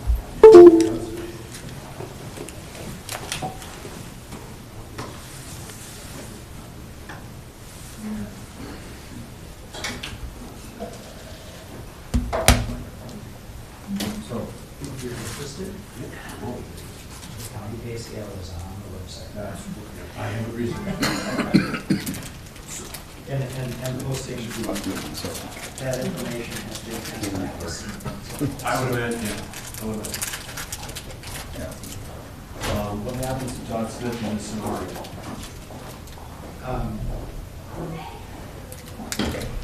The county handbook, which is also on the website, and I appreciate these questions, they're great questions, allows us to put autonomous employment and lending employment assessment. In that role.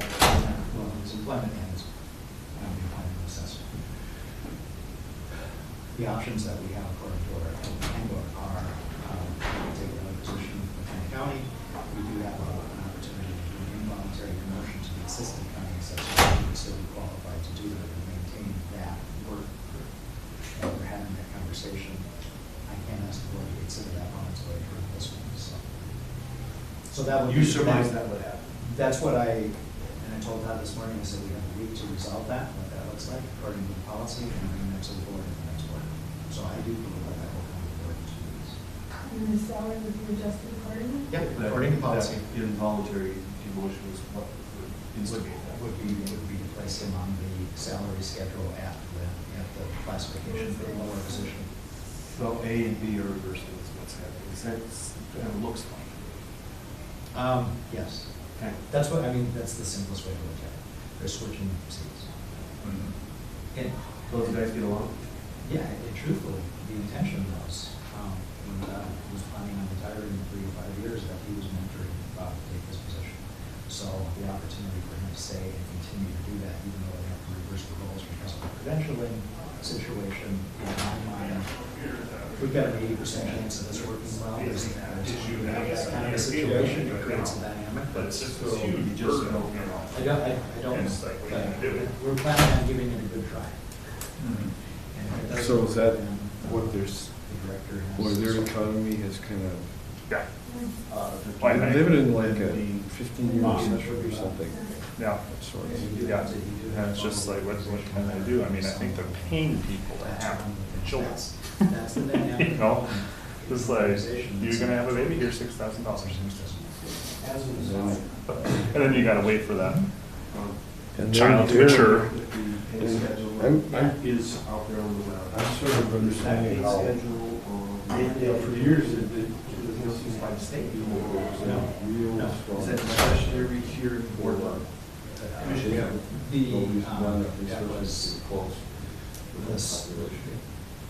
The structure of the fee schedule was resolved during the classification of compensation. 12. You're saying natural resources? 2016 and 2017. So The actual numbers that populate the pay scale were part of the negotiations with the board.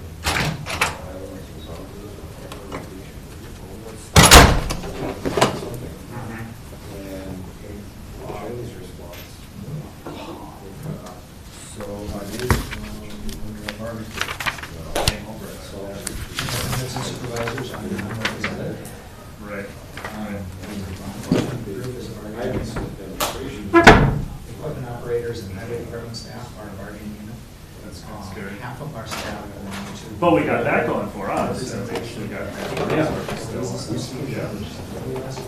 It's just wild. Wild demographics. How are you, April? Good.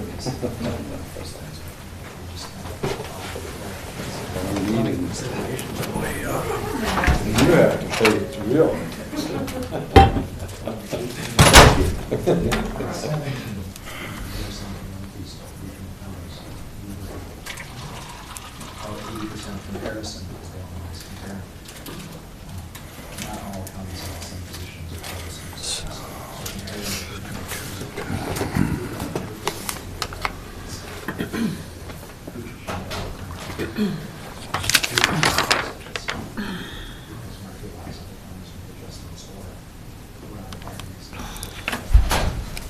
5 minutes goes really fast. Yeah. Boy, 5 years goes really fast, too, I'm discovering. Are you? Yes. Okay. You can ask me. Did I have it? Next time. Right here. By talking, you'd be covered in coffee because I don't gotta use my hands. Okay. Wow. Okay, so the adoption of the emergency plan is where we're at. Yeah, thank you, Madam Chair. The adoption of the updated emergency plan, the facility enclosed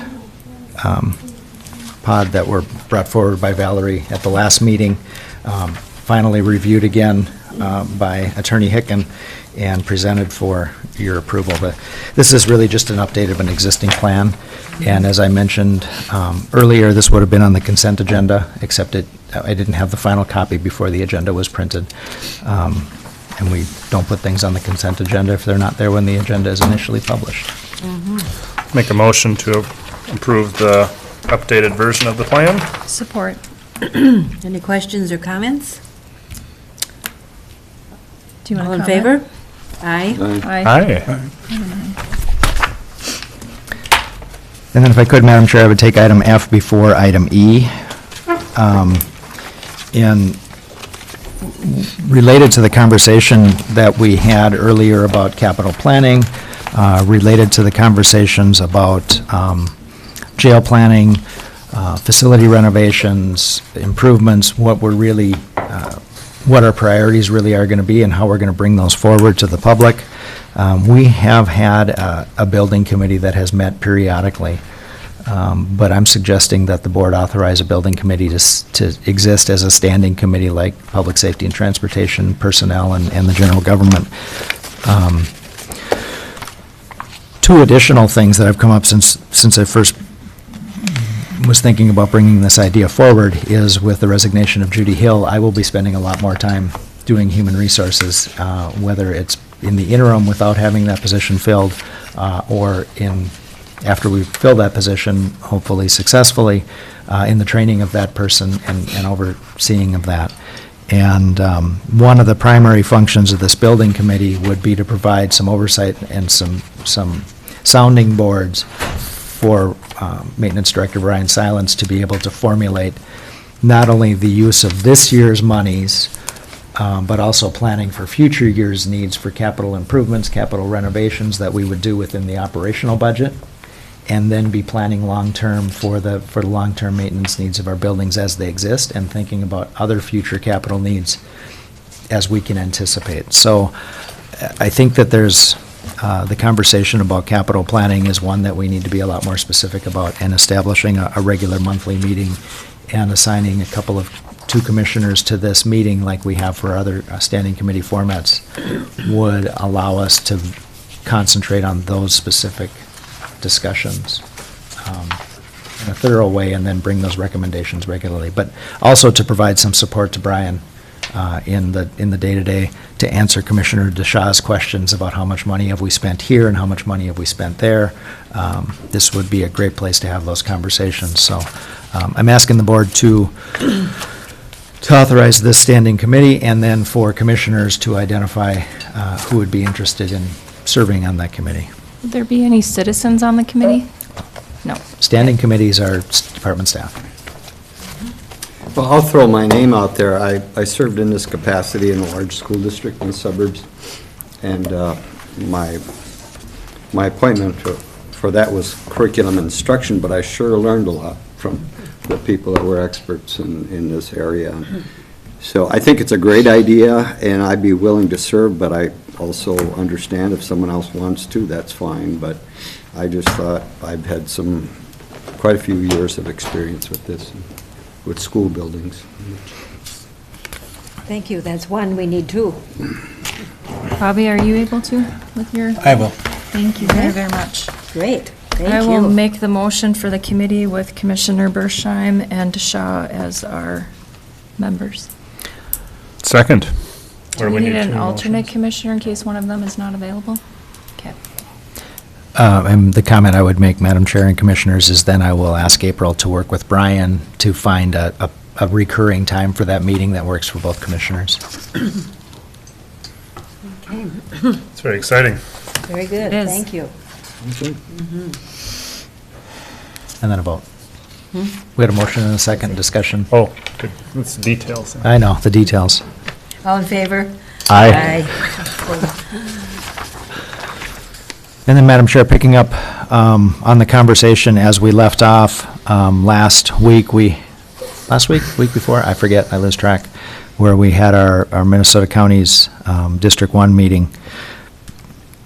And we had some conversations, and I think one of the things that I heard related to the proposed draft, and a reminder, this draft is borrowed from Scott County. So not all of the elements in here are going to be of use to us. I would make one comment from public comment that was made this morning, that this was a communications policy, and this was never presented as a communications policy. This is presented as a draft board policy and procedure manual, and communications is kind of woven through here. It's never actually specified as one of the things that we're identifying. So there's a lot of pieces in here, which is why this has been a conversation ongoing. I think that I heard there was the question, and we've asked this question about county board compensation. And we had this conversation last year during budgeting time, and the suggestion then and the suggestion now is to refer this to the Personnel Committee to review what other counties are doing, best practices, and make a policy recommendation about commissioner compensation based on that analysis. You can see from the last draft I modified, when Scott County, they were comparing themselves to the metro counties. I took that out and simply said that the suggestion is that we come up with a policy to address commissioner compensation, because each year, commissioners are required to affirm the compensation for the next year, and doing so in the middle of a budget conversation has always been just, it's a bad time to do it. A better time to do it is to think about it in the future and have a policy. So, With that, in that line, I think competitive maybe isn't an appropriate word. Yeah, again, that's a carryover word. Okay, And, yeah. Sorry, splitting hairs maybe, but And that's a completely valid point. And then again, at the same time, if you don't offer a salary that recognizes the work that the commissioners put in, does that not restrict the people who would be interested in running for commissioner, or who would be able to run for commissioner? Because yes, you guys know better than I do the number of hours and the amount of travel that you spend. Yeah. So I competitive may be the wrong word. Yeah. It seemed wrong. I know what you're saying. I think it could be taken a different way too, though. It's also important to note that in the latest salary survey that came out in March, it also addresses commissioner salaries, and Cook County is in the bottom 15% of county commissioner compensation. So that would be part of the analysis, and the Personnel Committee is going to take that question up. Whether or not they decide to forward a policy recommendation would have a lot to do with whether or not that would finally end up in. Personnel is next week. Will it be on that agenda, or is it longer out? We have a lot I know we of do. transactions and job descriptions to review, so I'm not sure that it's going to be on there, and if it's on there, if it's going to get enough time. Okay. But it should be done, if there's going to be a recommendation made for this year, it should be done before September, when we get to the point of making preliminary levy recommendations. And it needs to be done before we approve this with the language, right? Or do we just leave it out? Or you leave it out. If you don't have it, and you leave it out and let that be added later if it's appropriate. Okay. Would you recommend the Personnel Committee also look at the committees and board, for citizen committees? Truthfully, we don't have any per diems for, do we have them for any of our boards now? Or are they all voluntary? I do know that the Public Health and Human Services has a reimbursement for mileage costs as a part of their bylaws. I think most I committees. think a lot of them are mileage. Mileage, but then talk about restricting citizen participation, but I mean, that cost would be significant as well. so. Planning and zoning is mileage, and there might be a small, We could actually, I mean, and again, we pull it out if we're not ready to address it. yep. But if we're at the point where we think that we should address that, I think we could easily, we're working on the boards and commissions now, we know the membership, we know the appointed people versus the volunteer people. We could take a look at that and come up with a financial impact. I'd like to know the financial impact, because if we're looking at 6% again, I know it's Right. going to be small, Right, but right. still. Yeah, I think we should pull it out of this for now, but I think we should look at it because that's one way to, if we need more citizen participation and want to encourage a diverse group of Mhm. Yeah, applicants. our that's Parks and Trails was short members for a long time. Even commissioner-wise, right? Yeah, understand we had two templates that we could work from. One was Scott County, which was very comprehensive, and the other one that was compatible would have been Itasca County, which was 1/3 of the number of pages, so it only addressed 1/3 of the questions. And I think it's better to ask questions and say, yeah, that's not relevant yet, than it would be to not even identify the questions we might ask in considering this. So we can take those things off of this draft and move them over to future conversations. We could, quickly, honestly, I could put together an estimate and tell you within tens of thousands of dollars of what that potential impact could be, so you could know whether or not you wanted to take that question up. One of the challenges that we face is with approximately a $10 million levy. Again, remember, 1% is $100,000. And $100,000 is not a lot. So it is very, there's very little room for accommodation for anything other than the things that are already included in the budget. And I completely understood in the conversation earlier today, and that makes sense. And from one standpoint, yes, operationally, we've balanced the budget from prior to 2016 to now. But the costs of doing business are going up faster than they were previously. That's evidenced by the last 2 years. The state of Minnesota average county levy increase is 4.3 and 4.7%. And in each of those last 2 years, the county levy was still subsidized by $160 to $170 million worth of fund balance, which calculates to another 5% increase in levy that just wasn't realized. It was paid down by the use of existing fund balance. And other counties are going to run out of fund balance to use for that purpose, just like Cook County did. So the real number is not 0 to 3 or 2 to 3, as the conversation had been.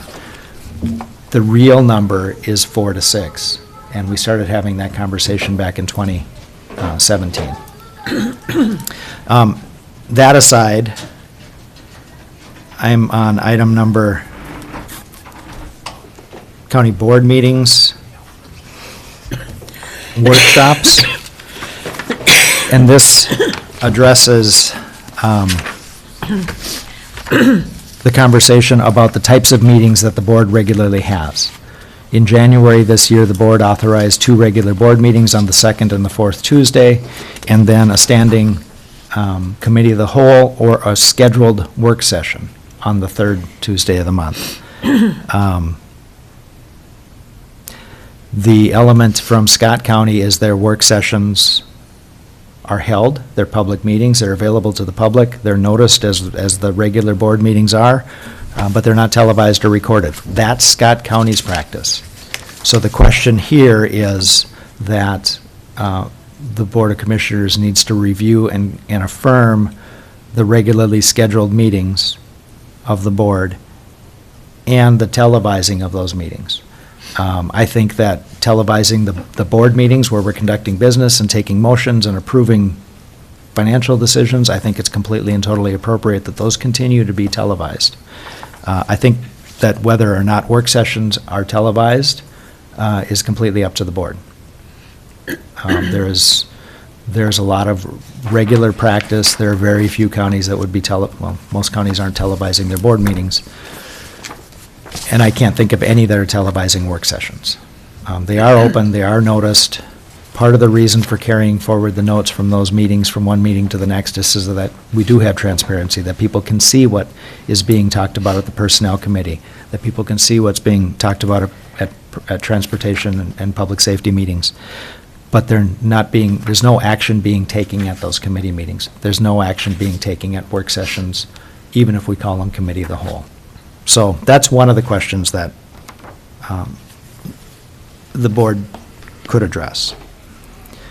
And then the H section, audience and citizen requests. Scott County's policy is more restrictive than Cook County's policy.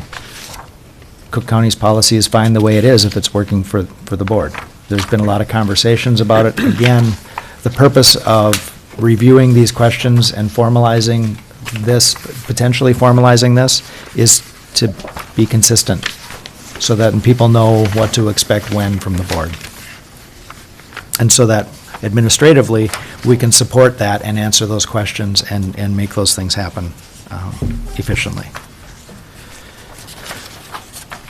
Can we respond to some of these and try and get a decision before we go through the whole packet?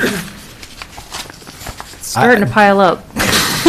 Truthfully, yes, I think we're at the point where the two primary questions would be, I think I heard pull the idea related to commissioner compensation, study it, but not have it in this draft at this point, study it, bring it back later if it's appropriate, and related to per diems and compensation for other board members, pull it, and bring it forward if there's an opportunity to bring that forward later.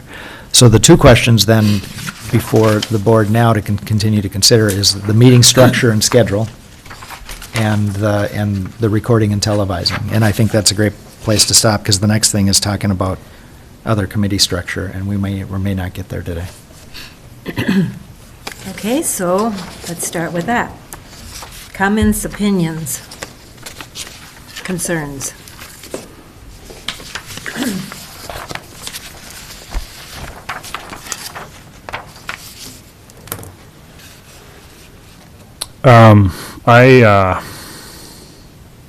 Looking at that chart at the end again, the green table, I guess you'd call it.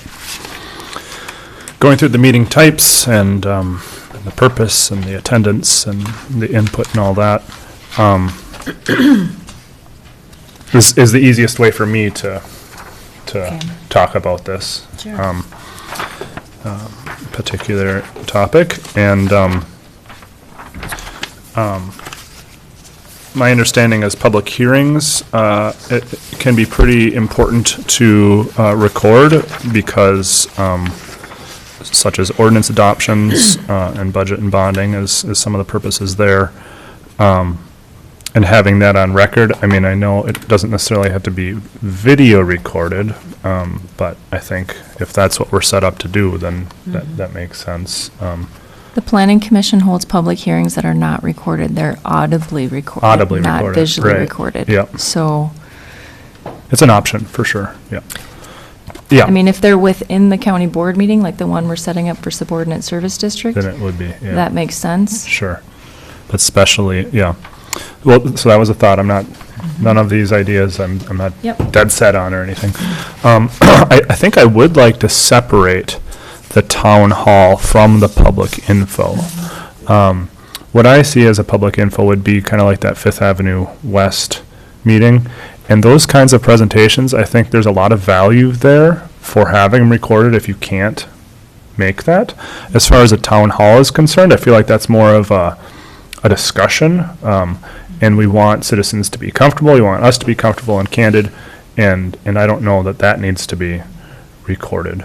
Of course, there's always value there in recording it, but there's also, I don't know if liability is the right word, but there's also some challenges with recording, because it does change the dynamic of, say, the discussion or the dialogue. And we don't always do town halls here, so we would have to hire someone Right. to do that Right, recording. where, just the Different places. feasibility, the logistics of it. But otherwise, at this point, I mean, I think transparency is very important, but I do believe that we should keep the main meetings, our regular scheduled Board of Commissioner meetings, recorded.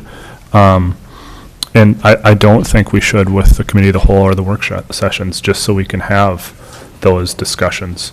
I'd be very open to having them audibly recorded, much like the hearings are at planning and zoning, but I don't see that need either. So I agree with you. Okay. that's where I dancily stand. Okay. Commissioner Bershheim? Well, yeah, I think I could be persuaded, but I also want to raise the issue that we've been practicing a certain way and now we change. And so one of the thoughts I had is, well, maybe we should do this year by year, but, you know, there's merit in what you say. I mean, I'm not disagreeing with you at all. It's just a timing issue, but maybe there's good reason to do it, so. I'm not easily convinced that we should do it at this time. Which part? As far as changing what we're currently doing. With the committee of the whole? Do it at the end of the year. But I could be persuaded. The end of the year or like January, what we do? We started in our organizational meeting, but I could, I'm not against what you say, but I don't know if I can vote that way just because of the timing. But that's all. It's a process issue, not a policy issue. Commissioner Duberg? Being here the longest, we have flip-flopped that recording decision a bazillion times. And yes, I'm exaggerating, so don't call me up and tell me that I lied. I'm exaggerating. But we have changed our mind numerous times about record, not record, record, not record. And I think that's why we decided to make a policy so that we no longer flip-flop. So it might be confusing if we adopt this, let's say August, we adopt this, and this says we're not going to record committee of the whole workshops, but then we say we're not going to start that part of it until January. I think that would be more confusing. I think we make our decisions in this policy, that's what it's going to be going forward, and then when we adopt the policy, that's when those changes happen, and then we utilize our media resources to get that information out to make it less confusing. But I think when we adopt this, that's when we make the changes, and maybe you guys don't want to adopt this till January 1st so that it falls on a new year. I just know that I'm looking forward to having this done because we constantly as a board change our mind on how we're doing things, and this is going to be more solid for us. And I think that the citizens will much appreciate it, as I will. At least I hope they do, because it'll be clear. And instead of asking a commissioner, oh, are you recording that meeting or are you not recording that meeting, or what happened, or how come that was on, you can say, well, we finally came up with this policy and that's where we're at. So I'm looking forward to getting this done. Just a question. This is something that can be changed over time. It's not etched in stone, so. Everything can be changed with the motion. Commissioner DeShaw? So what are we, We're dancing. What are your Yeah. thoughts about these? well, right now, we record the commissioner meeting, the meeting of the whole. And, well, when Patrick was here, we were kind of recording everything, so. Depending on his schedule, sometimes he Well, that- wasn't able to cover. Commissioner DeShaw, that's true and not true. Commissioner Dukirk's statement is more accurate. In the 4 years that I've been here, all of our budget workshops were workshops, and they were not recorded. They were meetings of the full board, they were open public meetings, and none of them were recorded until those deliberations were placed on the board agenda for consideration and discussion. Last year, we recorded Committee of the Whole, but Committee of the Whole took more of a town hall format last year than it has been this year. So there's still by a motion, You can change any of this at any time. I appreciate the comment about splitting out town hall versus public info, because if it's a public info session and then it's a presentation and it's information we want to make available and document, we may well decide that's a good idea.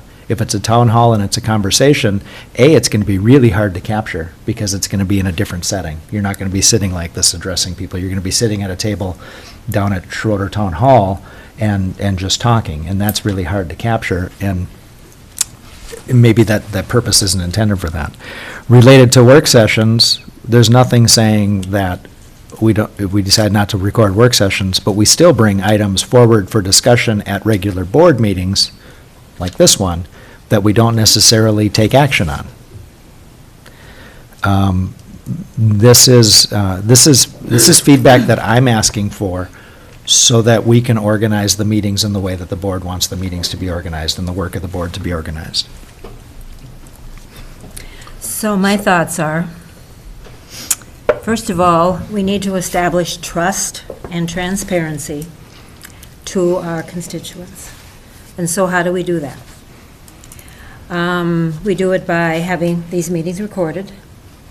When we have our committee of the whole, we go right into that after our board meetings, so that could continue to be recorded. I think the variance here was our definition of public information. For me, public information was the jail, County Road 45, those big projects are public information. And you have to remember, we have folks who aren't here. So then they wonder, well, what happened? So then you say, well, we have it recorded. You can go to the website and see it. County Road 45, that possibly could be up to the highway engineer if she would want it recorded, because that's her department. When you come to work sessions, that's budget and highway and safety and all of that, that's a working session, and like Jeff said, the results then come to the board meeting. So for me, it's trust and transparency. So, any other thoughts? Thank you, Madam Chair. Just for a point of clarification, was someone before me? It's okay. Oh, I'm sorry. Go ahead. My concern on recording public information or having it in this policy is that it restricts us to this room.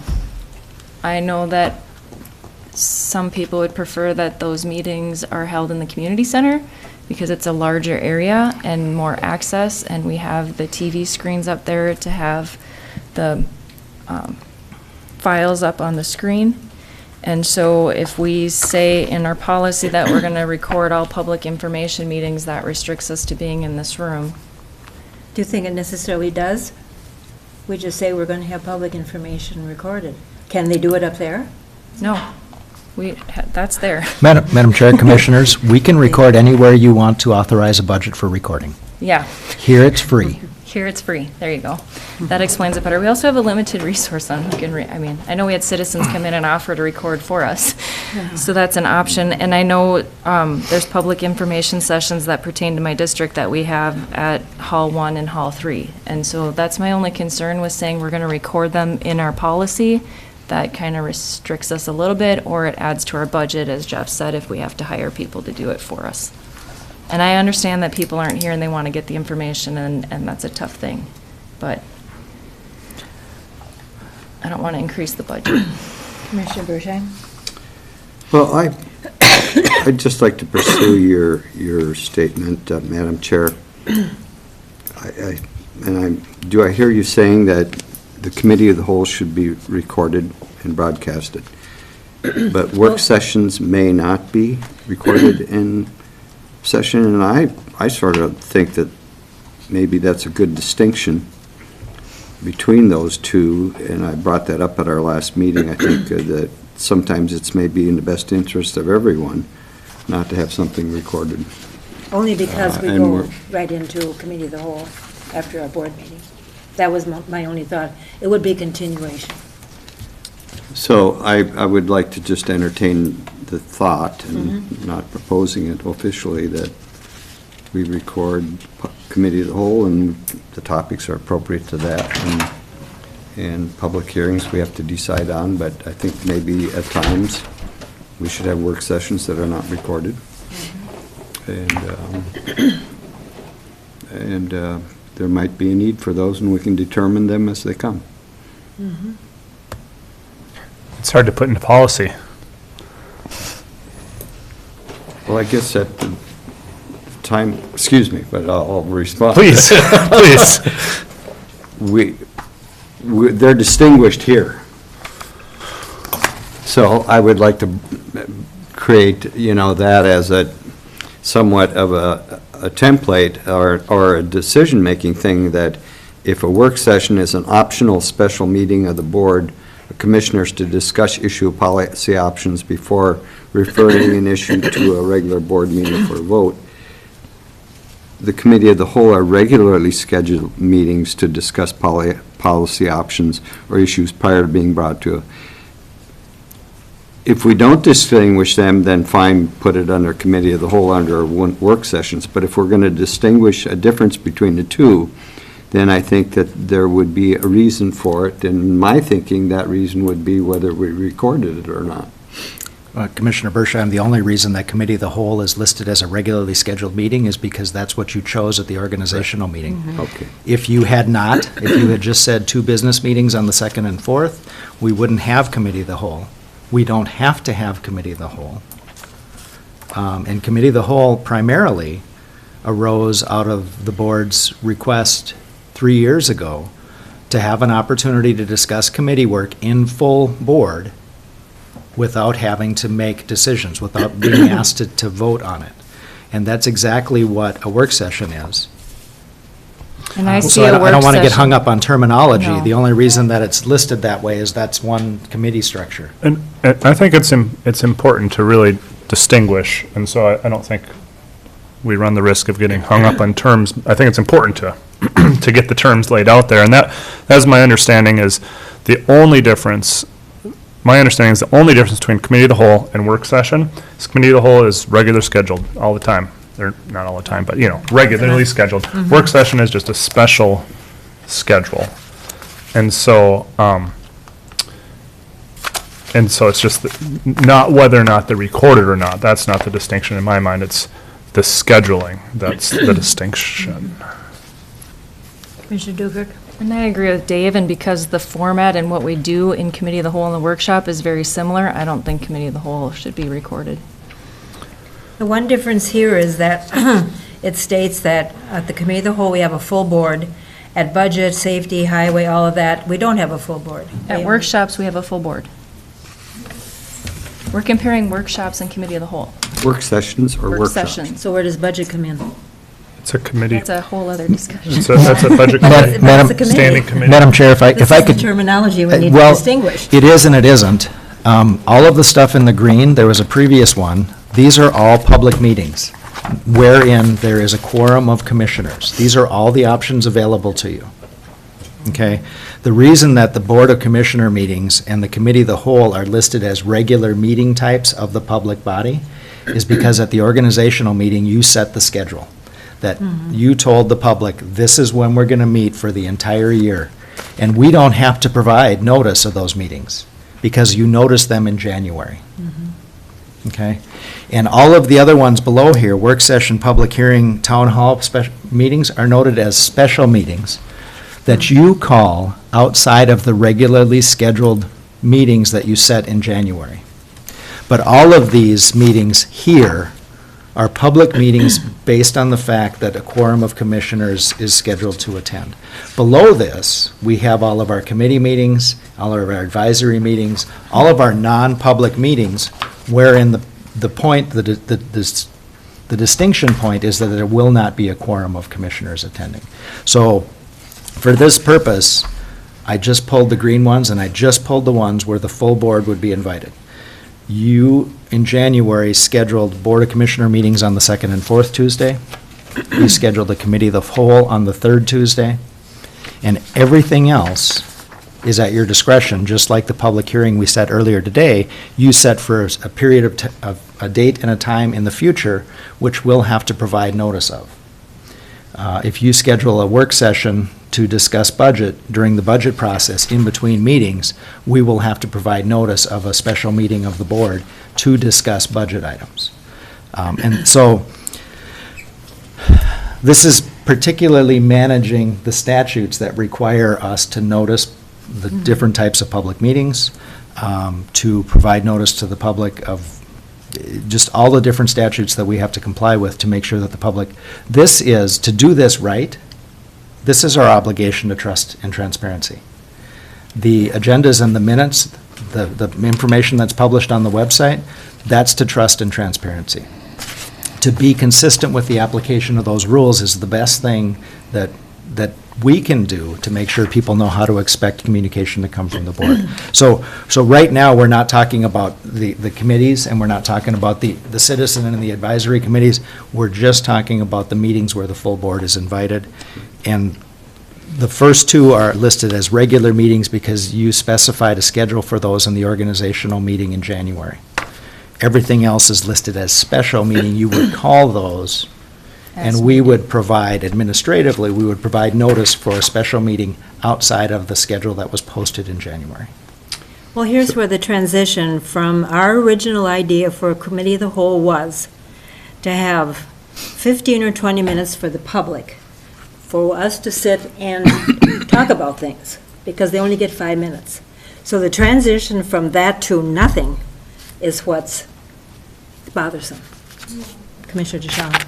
Yeah, that's kind of where I was going too. There's a total different dynamic to the meetings from last year when we had our evening meetings.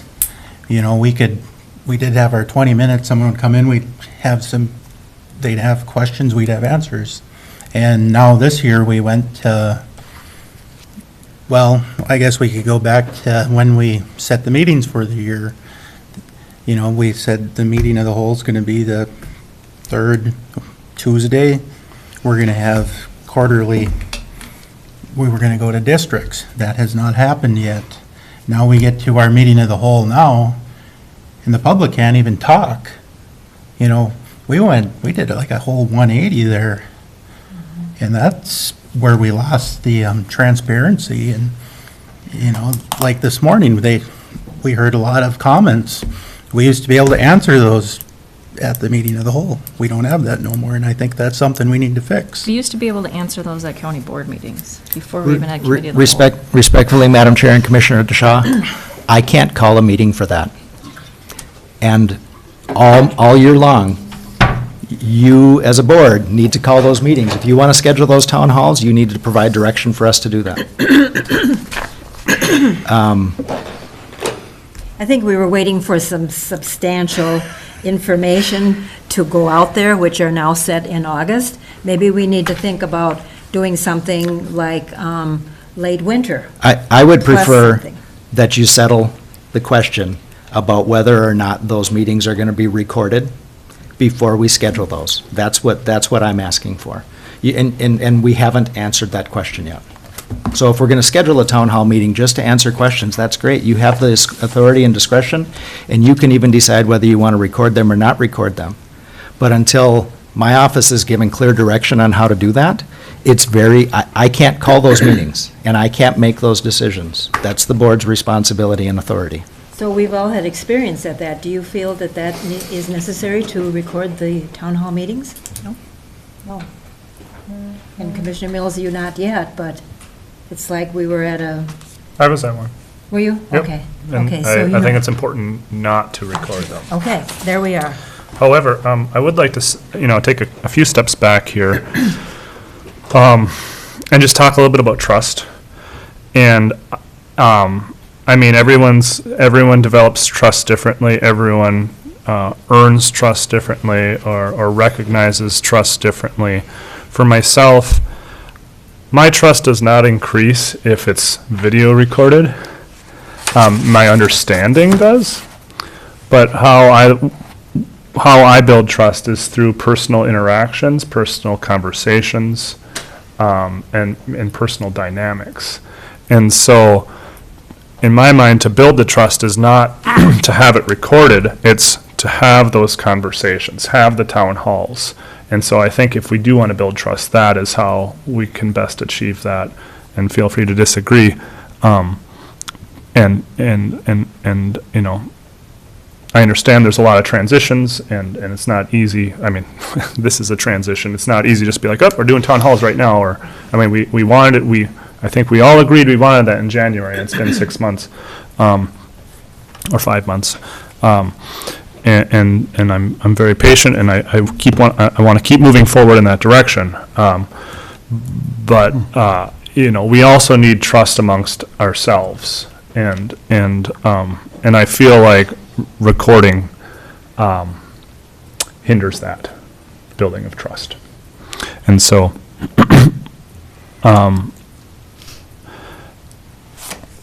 to not record the committee of the whole and the work sessions, those are just different, those are both work sessions. I think that's important.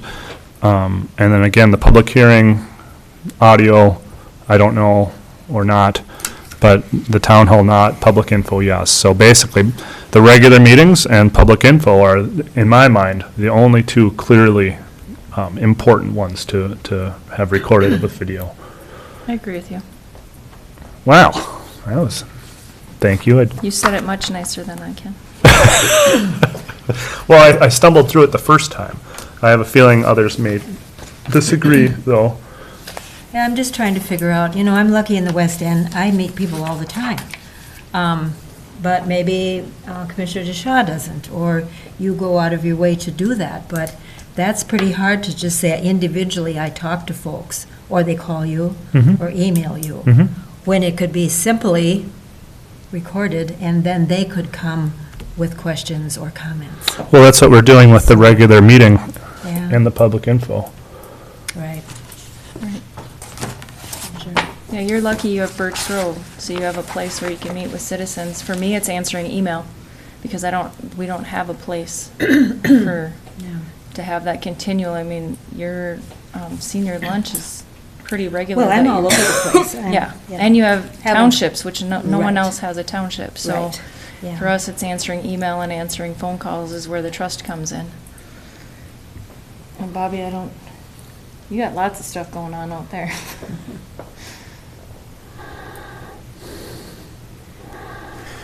Okay.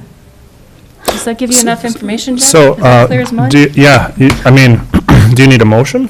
I don't, because there's so many changes here. I need to do another draft before the next meeting and forward it to you. But, And and if I'm wrong, what I would ask is that you provide some comments to me in the interim and help me make sure that your thoughts are represented in that next draft, so as we bring it forward, that it gets closer to what it is you're looking for.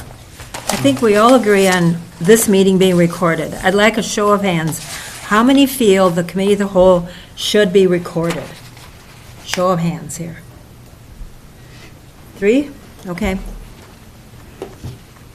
Just to give you an idea about how we feel about that.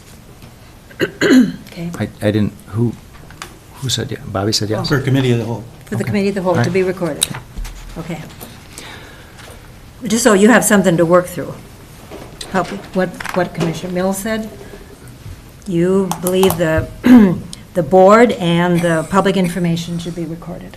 Okay.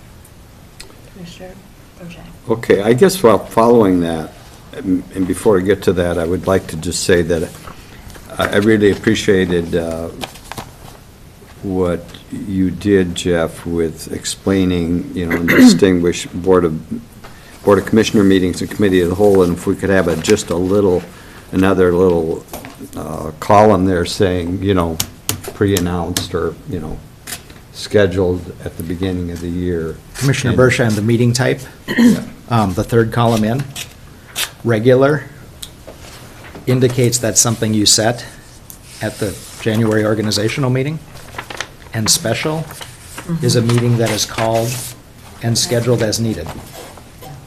The third column in from the left. Okay, thank you. Okay. That covers That's- it. That's what you mean by regular. No, that's what the statute Meeting means by regular and Thank special. you. Okay, that's a learning curve for me. Thank you.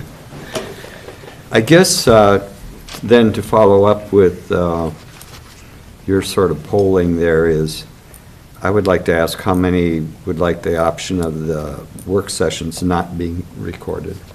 not being recorded.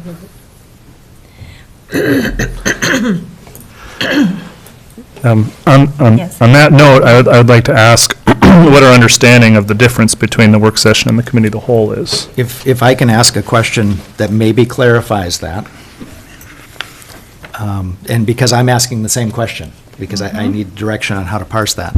Committee of the whole is intended to be a place to vet policy discussion that has come through one of the standing committees.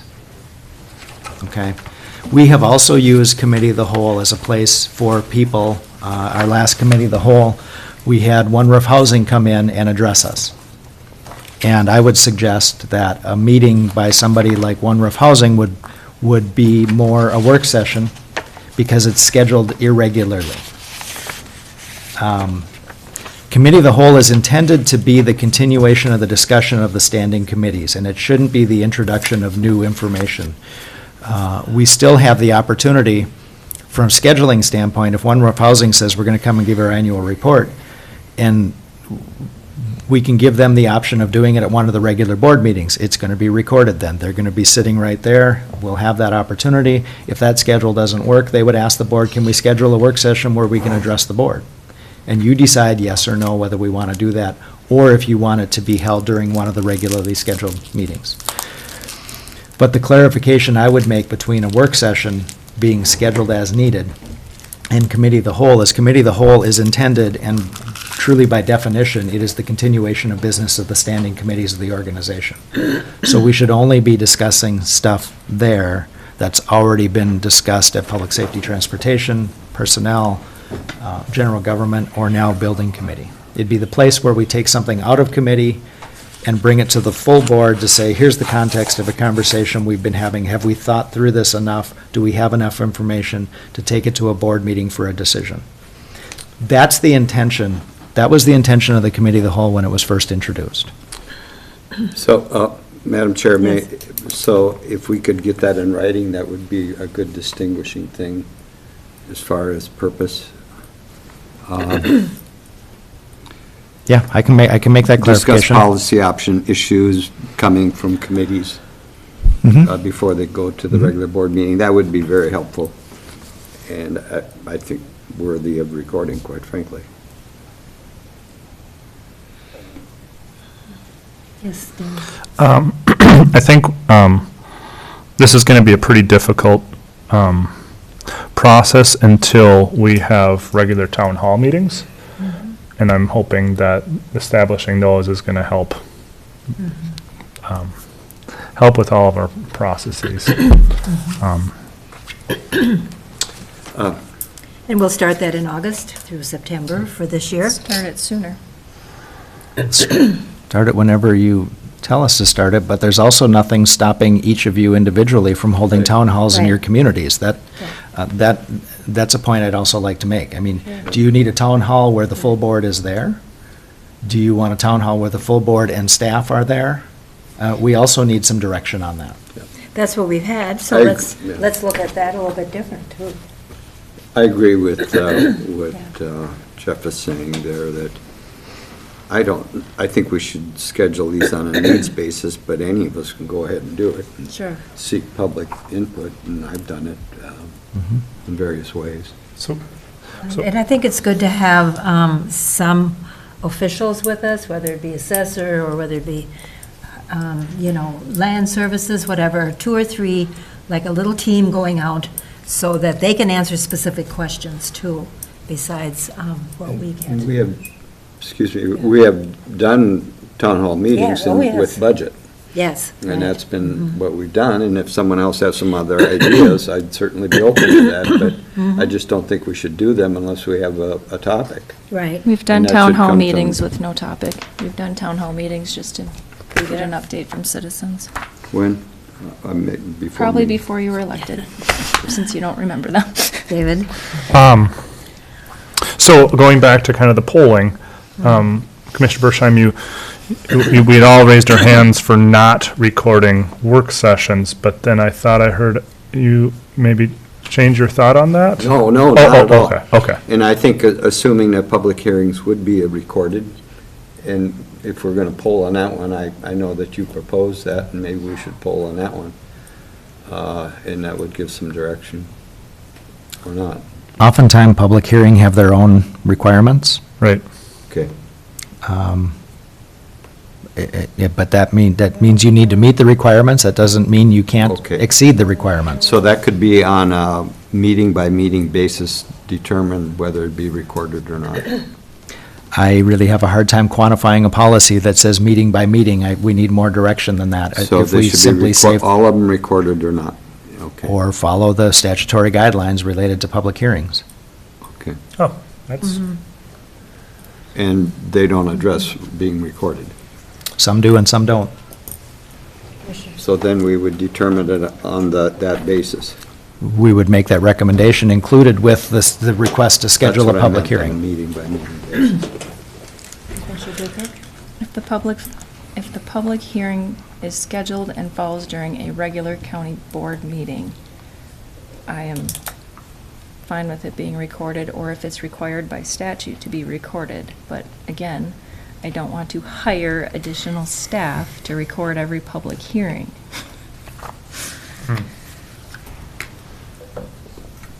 This is free, and it's on.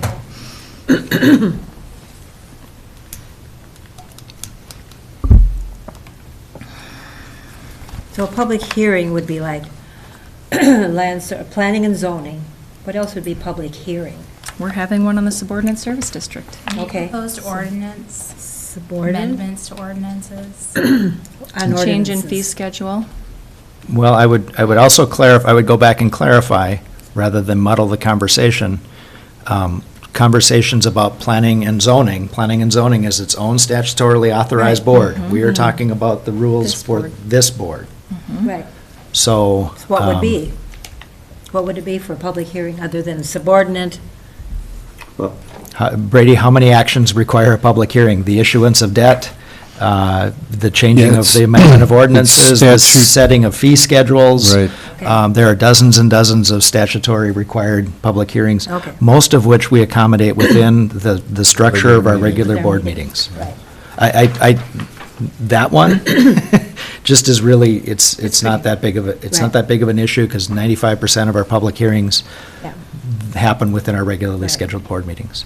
Commissioner DeShaw? A good example is we're working on the transportation plan with ARDC, and Kristen and myself are going to be, in the next 2 or 3 weeks, we are going to be going and meeting with the Hovland Coffee Group at 7 o'clock in the morning. We're going to go see them. So you're already having a town hall? I am every day. Good, there we go. Coffee or Whatever they talk about. whatever it takes. Commissioner? So I understand a public hearing, two that I can think of that we've had, maybe others, that were not conducted during our regular meeting, and one was the jail study. That was not a public hearing. That was, what was that called? public info? Public That info was on that one. called public information. Yeah, right. So where does that fit on here? That's what I would suggest So recording. then town hall, public Right. information Be separate. Separate. Town hall. should be separate. That was what I was suggesting. Thank you. We're getting through it. So can we have a poll on whether we should separate town hall and public info? Yes. I think we already did. did We did. establish that. Okay. I That would didn't be an know if we idea to had consider. poll. No Okay. video on the Okay, town hall. thank you. I will provide an update based on this feedback, and you'll see it probably this week. At least what I can do is I can parse out this spreadsheet Yeah. and add the clarification that we have here. And Do you have enough to go on now to do more? I can update that. Okay.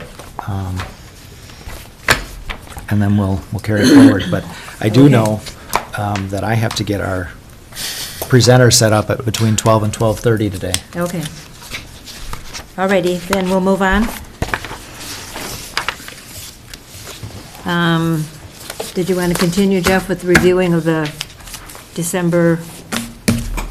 Our board meetings are in conflict with AMC, which is too bad, because I would think a lot of counties would be in conflict with that. Yeah, Madam Chair, item 11A, the November and December dates, we always run into conflicts with with holidays. Well, yeah, but not AMC. But this year, the AMC is scheduled, the last few years, they've been scheduled the first week of December, which conflicts with some counties, and this year it's the second week of December, which conflicts with other counties. If you're okay with it administratively, we'll just make a recommendation, we'll put it on one of the next meetings, and you can, we've often had one meeting in December and not had a second meeting in December. I think this gap is going to create, we'll just sit down with Brady and take a look at November and December and make a recommendation based on the known conflicts, and you can look at that at a future meeting. Anything else? That's it. Moving on. Myron, you had something to report? Yes, Bill? okay. Oh, yeah. Fine. I have an appointment in 10 minutes. Can I do the anniversaries before Myron does his update? Sure, okay. Just so I don't miss them, because you know how much I love them. Sorry, Myron. No, that's You might okay. be short, but you might not. This is more important. Scott Benokin, thank you very much, 11 years at our Highway Department. Kelly Berg, 2 years in our Auditor Treasurer. She's the one that sends us the beautiful lodging tax updates. Jeff Cadwell, 4 years in administration. David Eckel, 41 years in our maintenance. Thank you. Rachel Espy, 5 years in our assessor. Alyssa Smith, 2 years in public health and human services. Justin Thompson, 1 year in the highway department. That was in our update this morning. And Reed Watson, 2 years in public health and human services. Thank you. Sorry, Myron. And thank you. Great workers. Heidi, there are 8 names on here, and there are 7 cards. Yes, because one Okay. has requested not to. Okay. Thank you. Yes. This, I'm Yes. a go. You're on. This Thursday, we have a meeting in Duluth, 9 o'clock with the Commissioners' Room, and the topic will be the the 5 Blotnick payment for the boundary waters. And we had heard initially, and it seems to be substantiated, that every 10 years, the government does a assessment of the property, and what came down was a 30% reduction in those pill payments. And that caused quite a bit of concern. So there's 3 commissioners that regularly meet with the Forest Service. I'm one of those. I represent our county, and then there's one from Lake County and one from St. Louis. And so the purpose of this meeting is to bring the assessor, and I believe that Jeff, you'll be there as well, and Todd, our acting, and myself, along with people from these other counties, to talk about the assessment process. It's not official, but we have heard that the Forest Service is going to carry over the previous amount that we've been receiving to this next year, so that we don't take the hit this year. Now, I'll see that, I'll believe it when I see it. Yeah. But that's what we were informed at our district meeting. We had a little subcommittee meeting there.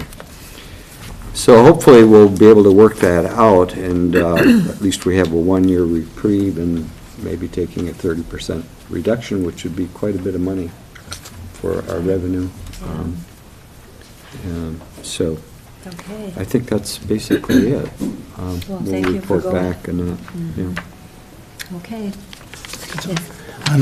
One of the things we passed earlier this morning with the 911 deal there, I got some info from Rowan that St. Louis County has had 9 text 911s since June 5th till now, so. Oh, okay. Yeah.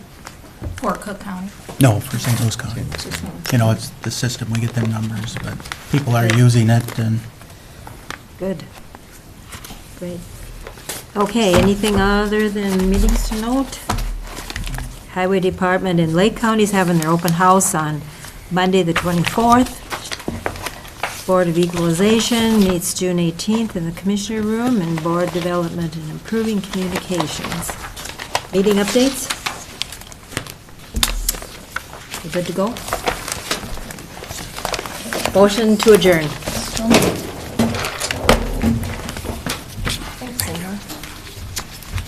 Okay. I think that's your second. Yeah, I'm trying to figure out where I got some stuff in. 217.